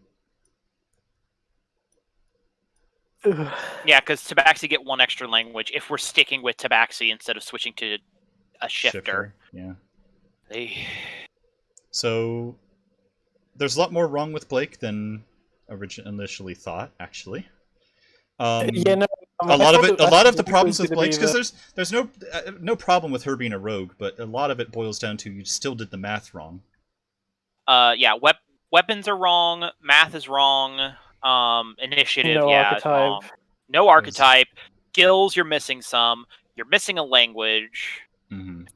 Too many expertise for her level. Yeah, 1 extra expertise, because you can never get more than 4. That you cap at 4 expertise skills. Okay, yeah. So even then, it's fucking hell. I think we can briefly touch on what rogue archetype would fit her. No, we haven't touched Arcane that Trickster. yet. Arcane Trickster. Yep, I would say 100%. Because of her whole ability to make duplicates of herself. That would be that would be illusion magic. It would be perfect. Yeah, illusion magic, mirror image is one of the best buffs in the game, even for characters that aren't Blake. And it's also like fucking her clones. Yeah, just enough said. Yeah. I cannot think of a better archetype for her to be than Arcane Trickster. Do Arcane Tricksters get haste as well? Because yes, they do. So... They can. Yeah. Yeah, it's the same. They draw on the same spell. To clarify, they draw on the same spell list as Eldritch Knights do. So you just pick fucking haste wizards. And go absolutely batshit. Which they all draw from the wizard spell list, I believe. So, I think. No. Yes, okay, they do. They do. There are limitations in certain cases, however.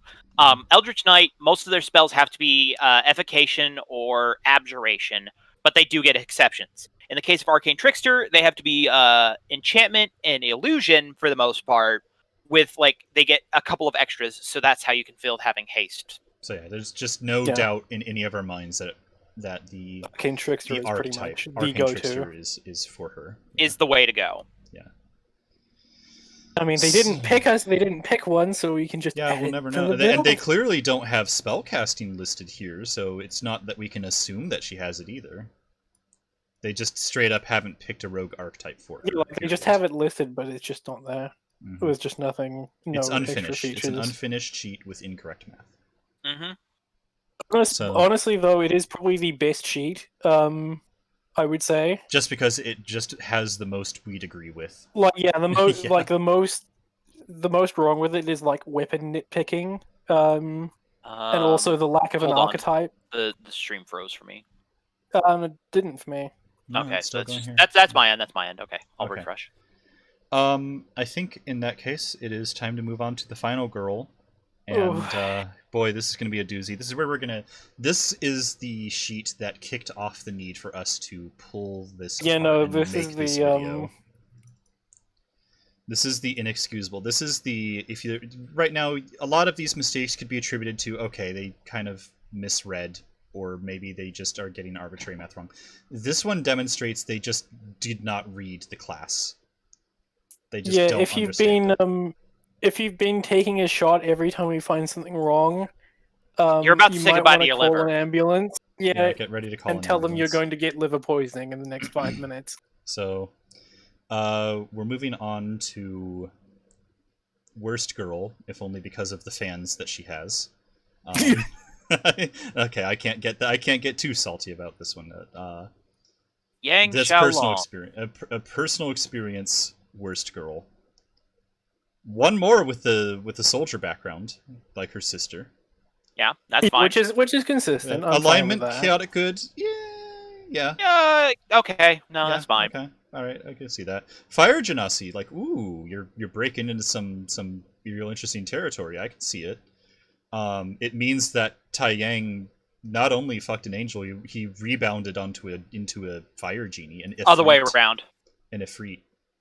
Because Yang's the older sister, so... he had sex with a fire Ifrit, or with an Ifrit, and then rebounded onto an angel to treat his poor burnt penis. Let's kind of just ignore the class for the moment. We'll get to we'll get back to that. Which, I mean, hey, an angel, Summer Rose being an angel, makes sense with how long she's been gone and dead. Mm-hmm. How you doing? Yeah, so strength 3, dexterity 1, constitution 3, intelligence 9, wisdom 13, charisma 10. All right. Okay. Iffy, First of all, but you know, I would say, okay, making intelligence her dump stat for mechanics' sake, fine. I don't think she's actually this dumb in the series. she's got average intellect, but this is below average intellect. But again, for the sake of mechanics, having it be her dump stat, fine. I'm Her okay with stats that. I are can live very with that. low, and there is a reason for that, unfortunately. Being a fire genasi, she has produced flame and burning hands. I have personal issue with, but we'll get to that. The build has an issue with. We'll see. Yeah, we'll the see. build has an issue in general. She has dark vision, which, I mean, her eyes turn red, maybe. Fire resistance, obviously. No, she just glows. That's how she has dark vision. Fire resistance, obviously. Reach the blade. Again, all fire genasi stuff. It's from. Notice they list the source. It is from the Elemental Evil Player's Handbook for that campaign setting. Now, you're probably noticing a lot of things wrong. Least of which is like she only has 2 skills, which is incorrect. Let's start addressing it, because this is the big issue. Where to begin? Where do we begin? Where do we begin with what's wrong with Yang? Let's start with Barbarian 8, Monk 3. On face value. She's also 11th level compared to the rest of her party. She's 8 and 9, yeah. Yeah. Mm-hmm. She's 2 years older. Mm-hmm. She has 2 levels higher than... No. Not that. Isn't she 2 years older? I mean, that means everybody's lives would end at 20. Mm-hmm. Yeah, basically. That's what happened to Pyra. She had 20th level.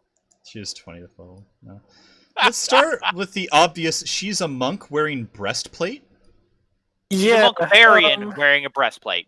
So that negates both versions of armored defense, depending on which one you'd want to take anyway.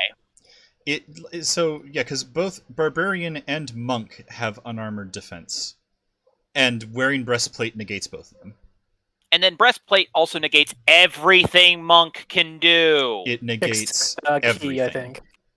No, Key is the only thing Key is the only thing she gets with that breastplate on, I think. Mm-hmm. And like with this build, it's quite obvious that they're taking a 3-level monk dip for martial arts, and when Yang is wearing that breastplate, she can't use martial arts. You can't use martial arts when you are armored. Mm-hmm. It doesn't work. It does not. It actually negates her class abilities, so the monk dip is pointless. Oh wait, actually, wait. No, I want to hold on. Mm-hmm. They've accounted for that in the sheet. It only does unarmed strike. Only does 4 bludgeoning. Exactly. No. We have to revisit that once we get to Ember Celica. Because Ember Celica factors martial arts, while her unarmed strike does not. For some reason. This is everyone else had like some straightforward problems. Yang's problems are very multifaceted. It is a tangled ball of yarn. Yeah. It is. Ooh. It's rough, bud. Yeah, we're gonna get right into this. The noose. Yeah, let's get right into the noose.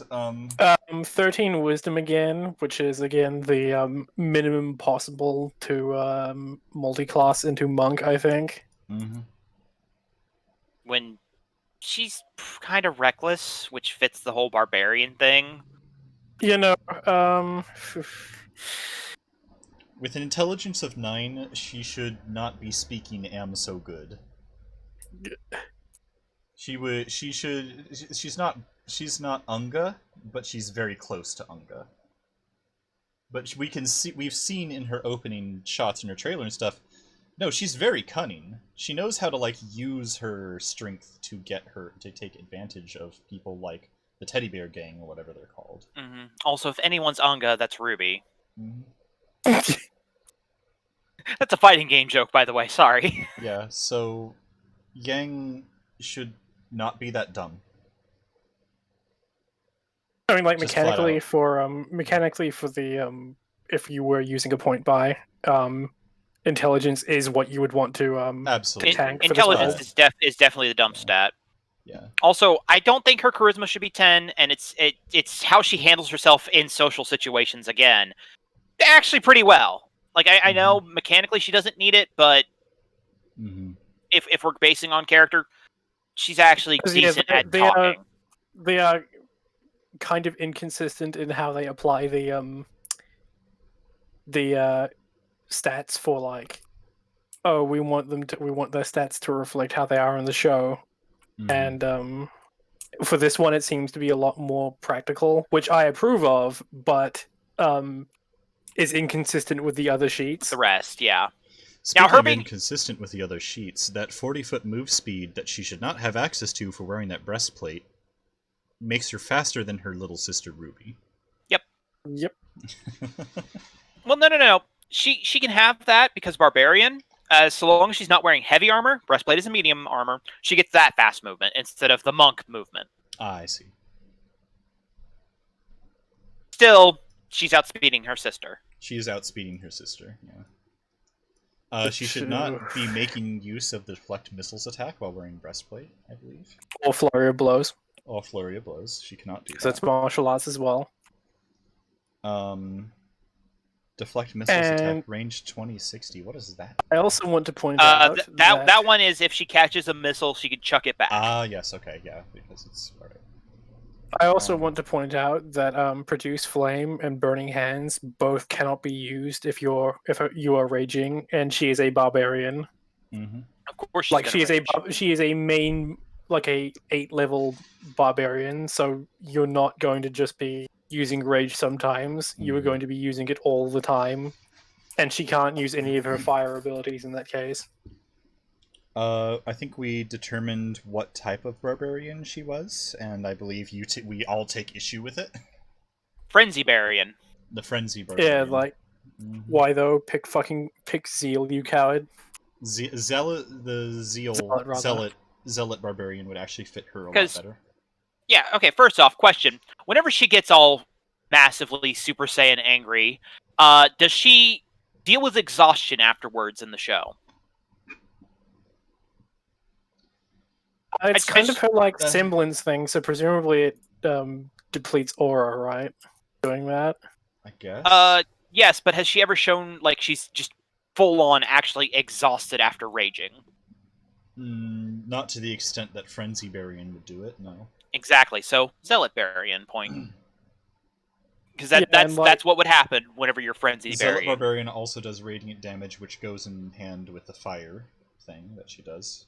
And it's also just like too angry to die. The class. Yeah. The class. Yeah. It is which makes sense with how much of a health tank she is. Yeah. It plays into her quite high health pool and actually decent AC compared to the rest of her companions. Funnily enough, she has the highest AC and HP pool of the other people in her team, and the Zealot Barbarian would only compound that by just making her basically unable to die. The exact opposite of Weiss. She is an open hand monk, I believe. Yes. Yeah, which I also have issue with. Why does Yang have dark vision? Because she's a genasi. That's it. Yeah, it's her race. It's a racial ability. Yeah, they picked genasi for the whole fire thing, which I kind of like. I'm not going to lie, but it doesn't work with rage. No. Because you can't cast in rage. I also have a counter argument. If you're going for the full fire motif thing of instead of Zealot Barbarian, Storm Herald, and you go Desert Aura. Her rage is so hot that it actually burns the enemy. That would definitely work. That also fits with her theme song as well. We also came up with Sun Soul, if you were desperate to do the fucking monk If you're desperate to do the monk dip, then yes, Sun Soul would be better, because the ranged radiant attack that you get out of Sun Soul is an attack action, not a spell. So you could actually use that fire ability in your. Notice that we are upfront offering alternatives to fix Monk Barbarian from the get-go, just because it is such a. It does not work. It's so here. egregious. It does not work here the way they structured it, especially since they slapped breastplate on her, which negates the point. Basically everything that Monk does. Yeah. This is a mess of a build. It is just all over the place. And you may say, okay, so they did a monk dip for some flavor or something like that, but clearly they were doing it for some other things. Here's they're doing it for martial arts, but she can't take advantage of that while she's wearing her breastplate, and she also yet benefits from martial arts with Ember Celica, which we're going to give them the benefit of the doubt and assume that it's a monk weapon. We're going to assume that it's a monk weapon. But she would still not benefit. She's not using martial arts with it in the stats. And she can't use Flurry of Blows with it either. Yeah. She can't use Flurry of Blows with it. Yeah, it is very much like Snazzy Raz said in the chat. They skated the surface and didn't look any deeper to see if it actually worked together. Because if they actually looked in the player's handbook, unarmed strikes do not count as melee weapon attacks, which means that it doesn't key in with Barbarian.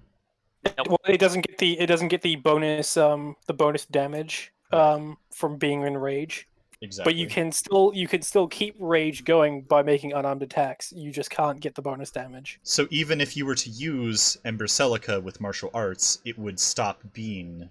Which, it would not count. To be fair, the 2d8 damage has to be its own thing instead of martial arts at this point. Yes, and then even then that means that you're not technically applying. It's weird. It's a mess. These class abilities do not interact in the way that they think it does. Because at that point, yes, you're still technically punching, but it's through a weapon mean.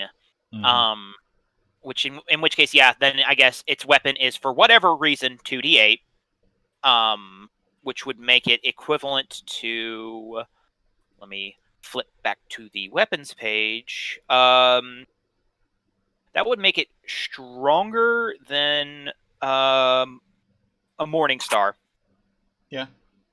It would be 2 Morning Star hits. Yeah. I don't know again where they're getting a lot of these numbers. Ember Celica ranged attack. That's consistent with a thrown weapon. All right, sure. Yeah, it's a shotgun blast. Whatever. I can sort of live with that. 44 is weird number choice. Unfortunately, there are no gauntlets in 5th edition, as there were in previous editions. You used to be able to have gauntlets as weapons, and they took that out for whatever reason. Which does make it fucking annoying, but whatever. So this would have to be a homebrewed, like either it's just like a quarterstaff or something, and they're using monk weapon to stats ticket, or and even then that you can't do with the breastplate on because you can't. Like, keep in mind, she's only what 3rd level of monk. Martial arts would only be 1d4 right now. Yeah. So this is weapon stat instead. Yes. Which means it that 2-hit would be correct because that's strength and proficiency bonus before we even try to say anything about being magical weapons. 2d8 plus 5 fire damage instead of bludgeoning damage. Again, a mystery +2, although in this case we're not sure if they're factoring in the +2 from rage, which would be incorrect, or the +2 from martial arts, which would be incorrect. Or the mystery +2 from fucking whatever else is on the other sheet. The mystery +2 is at play, because if it's +2 from rage, that would count because Ember Celica in this case would be a weapon hit. Right. But you would not apply martial arts to this. Yeah, so what's the point of having martial arts? Yeah, there is actually no point to the monk level. There is no what I am saying. Especially with the breastplate on. Because it does not interact at all with these. Yeah, it does not remotely interact outside of, You could, in fact, just dump her monk levels entirely, and she would still function the same. Because if you can't Flurry of Blows, then you can't use the open hand technique. there is literally no point to having monk levels whatsoever at this juncture with how they have Unless this they're set up. doing some big galaxy brain thing and went like, oh, you may think you're level 11, but 3 of these levels are useless. So actually, you're on par. Useless. You're actually on par with the team, and it's like, no, that's not how the game works. You're not on par with the team. No. That's the only argument I could see of just like why they're there is just like, We haha. gave you 3 extra levels, but they're useless. We have purposely trained her wrong as a joke. Yeah. That is very much what it is. Again, we have another problem of her We just have not another problem having... with in general, even as a straight up barbarian fire genasi, she would not be able to use produce flame or burning hands while she's in rage. Yeah. I was about to mention her complete lack of skills. Yes, let's go on to that. She has athletics and intimidation from her soldier background, which is fine. Like, I'm fine with her being soldier, especially since Ruby is also soldier. Mm-hmm. They didn't give her the land vehicles proficiency that soldier gets, so which she is can't odd drive because her she rides a motorcycle. fucking bike. Yeah. She speaks primordial though, so she I think can talk. Fire Genasi. She can talk to fire elementals if they ever showed up. that's from being a genasi. Yeah, I know. But I will say though, who fucking uses vehicle proficiencies, Lamau? But it should still be on there. I mean, some people do, and especially because she's it would fit the setting. She is incapable of riding her own motorcycle. Yeah, it's unless they mark that, because she should have that. It is in Soldier, and it is just not on her sheet, even though it would actually be lore appropriate. If you want the whole she is only fired up whenever she's in rage, then Storm Herald Barbarian would be the way to go. Yeah, I think your best bet would just be to give her like a mace and just reflavor it as gauntlets or something. Yeah, no, I'd be fine with that. And just go a full barbarian, because the monk thing does not work even without the breastplate. Yeah. It's like there's just no point. That's just why this is such a mess. Bizarre. You could even take off the breastplate and still have no interaction here. Yeah, no, the monk levels are literally pointless. Because I it have no idea why they're says there. in the player's handbook that unarmed strikes do not count as melee weapon attacks, and they would therefore not continue your rage. No, they would. The rage part is listed. It would continue so long as you attack, not necessarily with a melee weapon attack. But that's you would not just benefit from rage. Yeah, you wouldn't get the bonus. You wouldn't get the bonus, which is the entire point of rage for her being a friend. Well, you get the resistance damage as well. So, which with her hefty health pool is actually pretty good. But and also again, with fire, it's dumb compared to the whole point of. No, you're right. Yeah, I would just say give her a mace and just reflavor it as gauntlets. And you can even make them magical, so that way they do fire damage, whatever. Or just give her like a two-handed warhammer or something, so that it's like two hands. Assume that it's. So that you. Well, I mean, warhammer is versatile, so that's 1d10. Again, good point. Remember, we were not supposed to go into this nitpicking their actual homebrew. Right. Sorry. No, my bad. So, we have to just assume Ember Celica is some kind of special weapon that she is proficient in. And in does more damage. Just do no barbarian. idea where that's from. Just do barbarian. Yeah. Yeah, the monk levels are pointless. And put her like above level for everyone else for just no gain aside from some HP, basically. Which even then, you'd still benefit more from sticking barbarian because that has bigger hit die. It's really funny how she has martial weapon proficiency, so she could just pick up a greatsword and just go to town with it. Which I could, that'd be funny. Also, because she's stopped at 8 for barbarian, she doesn't get brutal critical. She's better at handling animals than her sister, I've noticed. Yep. That's because she has a positive wisdom score. Yep. Yeah. She really should have persuasion as a skill, I think, based on what we've seen in the show. especially with her being like flirty and shit. Yeah, Mhm. I would say Mhm. that would be appropriate.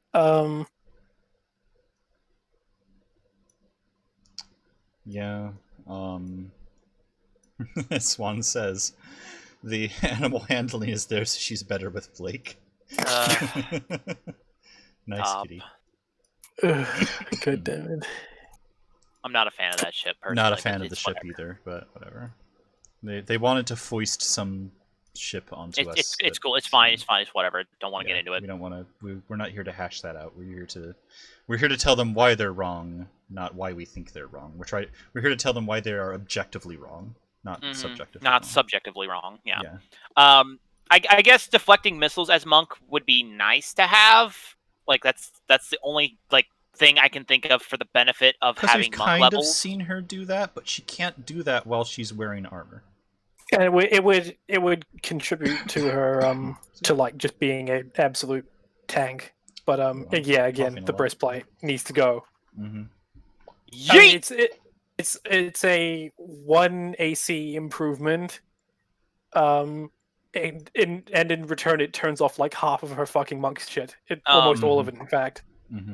Yeah, like martial arts, dead. Unarmored movement, dead. Key, I think you can still get patient defense. You still get patient defense and step of the wind. You still get deflect missiles with armor on. Hold on. She's a 3rd level monk. Does she have all that? She only has these things written down for monk, though. No, step of the wind is part of key. Yeah. Oh, I see. It's under key. I got you. Yeah. Flurry of blows, patient defense, and step of the wind are all part of key, but she can't flurry of blows because that's part of martial arts. That gets turned off with breastplate. But patient defense, step of the wind, I believe, are still added there. Deflect missile is still. It's still a thing you can do with armor. Yep, it's still there. Okay. Yeah, she's losing pretty much all but like 2 of her monk abilities. Yeah, like you get deflect missile and key, and that is it.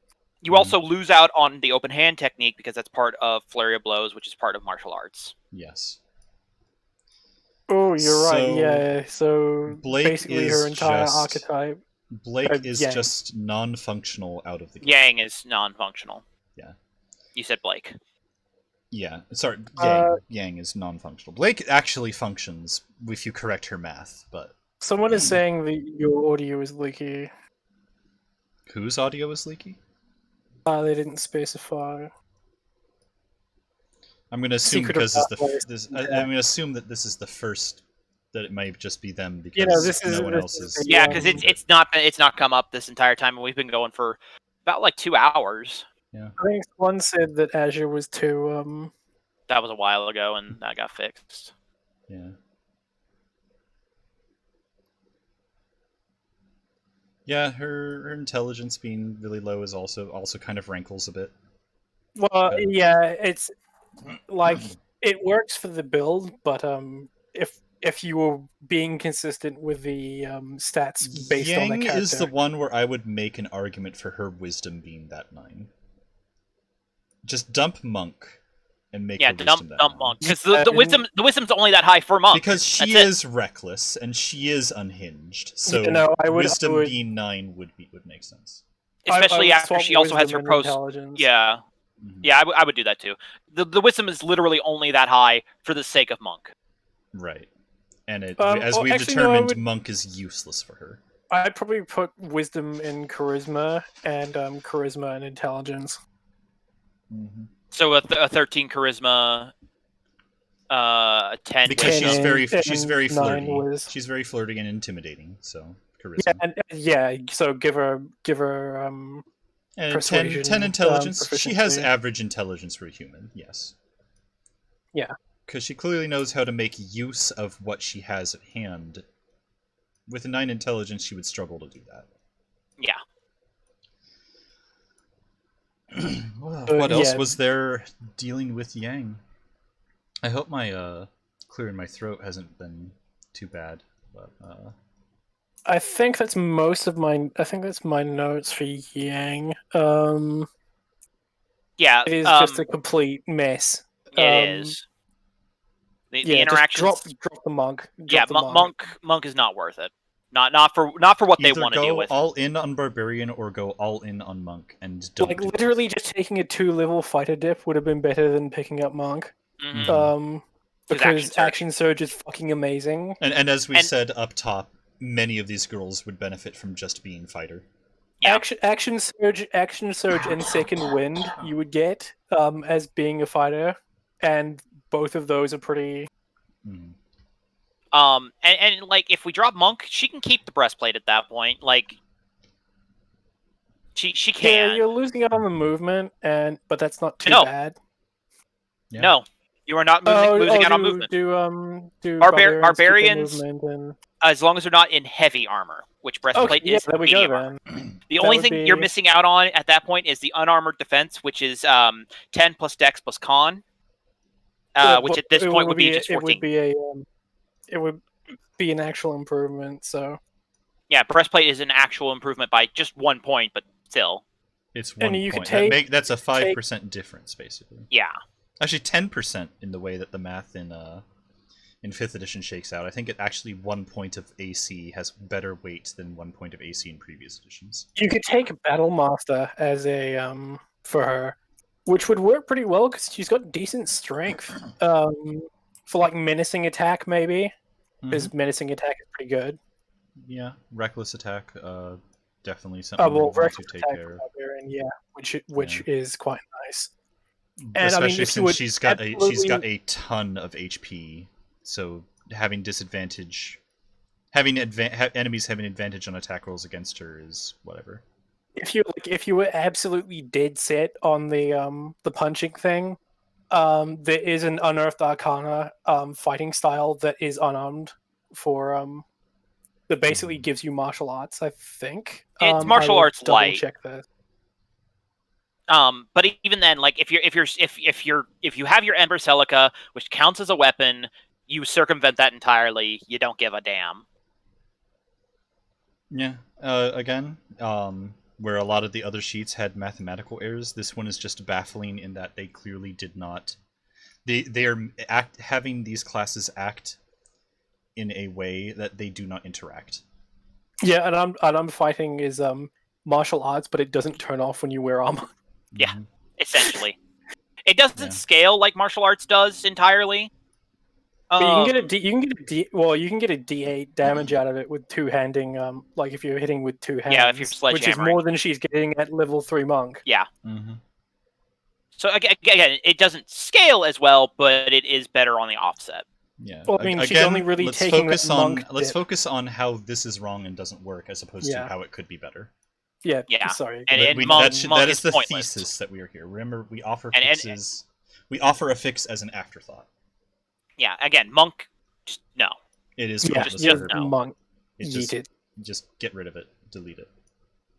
Again, that would also take her down to basically be on par in level with the rest of her crew. Yeah, if you just have her just level 8 with everyone else, then you're on par. Like straight barbarian would be much better. I think that concludes all of our notes. I think so that's far. Unfortunately, so far. Yeah, we might get a part 2 once they reveal what their fucking homebrew is. Definitely going to do a part 2 after they have the session, just to go over it, and probably I'm predicting what a mess it's going to be. Oh, it's going to be a travesty. I'm very curious to see if RNG just kills off Weiss in like the first combat. So her actress just sits around doing nothing for the rest of the session. Oh god. I'm also curious, like, how they're going to justify this math being so all over the place. I don't expect RoosterTeeth will respond, but I'm putting the ball in their court to account for all this, because if you're going to reveal these sheets with the intention of here's the cast of RWBY you can use, here's Team RWBY you could use in 5th edition, it's disingenuous. This doesn't work. Even if you remove the homebrew, there's still so much wrong with these sheets. Like, well, why is any of this like this? There's still so much wrong with these sheets, and it's a nightmare. So because again, we just have mystery numbers just added in. Mm-hmm. Yeah, there's mystery numbers, there's incorrect math, there's incorrect class interaction, and there's also, in a couple cases, really bad homebrew for their weapons. Of like, it's just, again, if you're gonna call it, I don't care what type of gun Ruby's weapon is, a sling has better range than it. It has a range on par with a throwing knife, which is abysmal for, a projectile weapon. And then Ember Celica has worse range than that.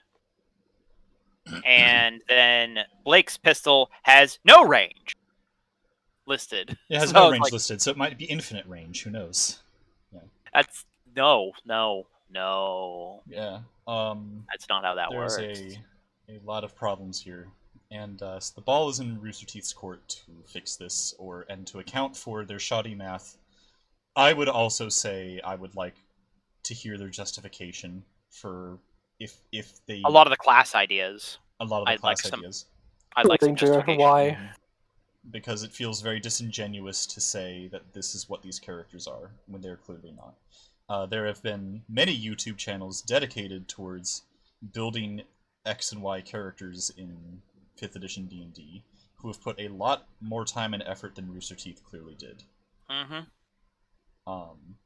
Basically, in summary, these character sheets demonstrate an alarming lack of experience and understanding of the rules in Dungeons & Dragons 5th edition. More so than I lack, and I'm going to be upfront, I mostly play Pathfinder. I'm still, getting into 5th edition, but I've read it enough to understand most of the rules. Obviously, interactions between Monk and Barbarian, I'd never touch that because I don't touch low-tier trash classes like that. But I would never, ever think about Ranger or Monk, because my personal viewpoint, this is me going into subjective mode, those are just low-tier trash classes. Why would you ever play a Monk or Ranger? Playing Ranger, that's pretty cringe, bro. That is pretty cringe, bro. I got some subscriber. I'm gonna lose subscriber. Just for having Ranger, a character sheet depicting Ranger should be enough grounds to take down my YouTube channel. Just ban on the spot. Banned. But we will definitely have a follow-up once they've either elaborated or had the Grim campaign and possibly release more content for people to use. Definitely am very open to continuing to review anything they put out on the grounds of Dungeons & Dragons 5th edition, because this is the cat who came for D&D. This is a podcast all about tabletop RPGs and reviewing all that. And I guess that closes out my thoughts for a session. Is there anything else you two would like to add on? Shit's whack. Yeah, I got nothing. Yeah, that's thank you all for tuning in. You'll be able to find the VOD of this up on YouTube once I get it uploaded over there. Once again, I am Stray World Seeker. To my left is Aia. And to their left is Azure, regular on Ominous Nectarine to begin with. This has been a remarkable turnout for the podcast. Thank you all so much for coming. Thank you for the follows. I'm sorry I don't have follower notifications active right now. I know there was a few. And thank you all for following and subscribing. And we'll definitely do more in the future, because this turned out to be a very popular podcast right off the bat compared to even my other work. So, yeah, thank you all, and have a good rest of your day. Yep.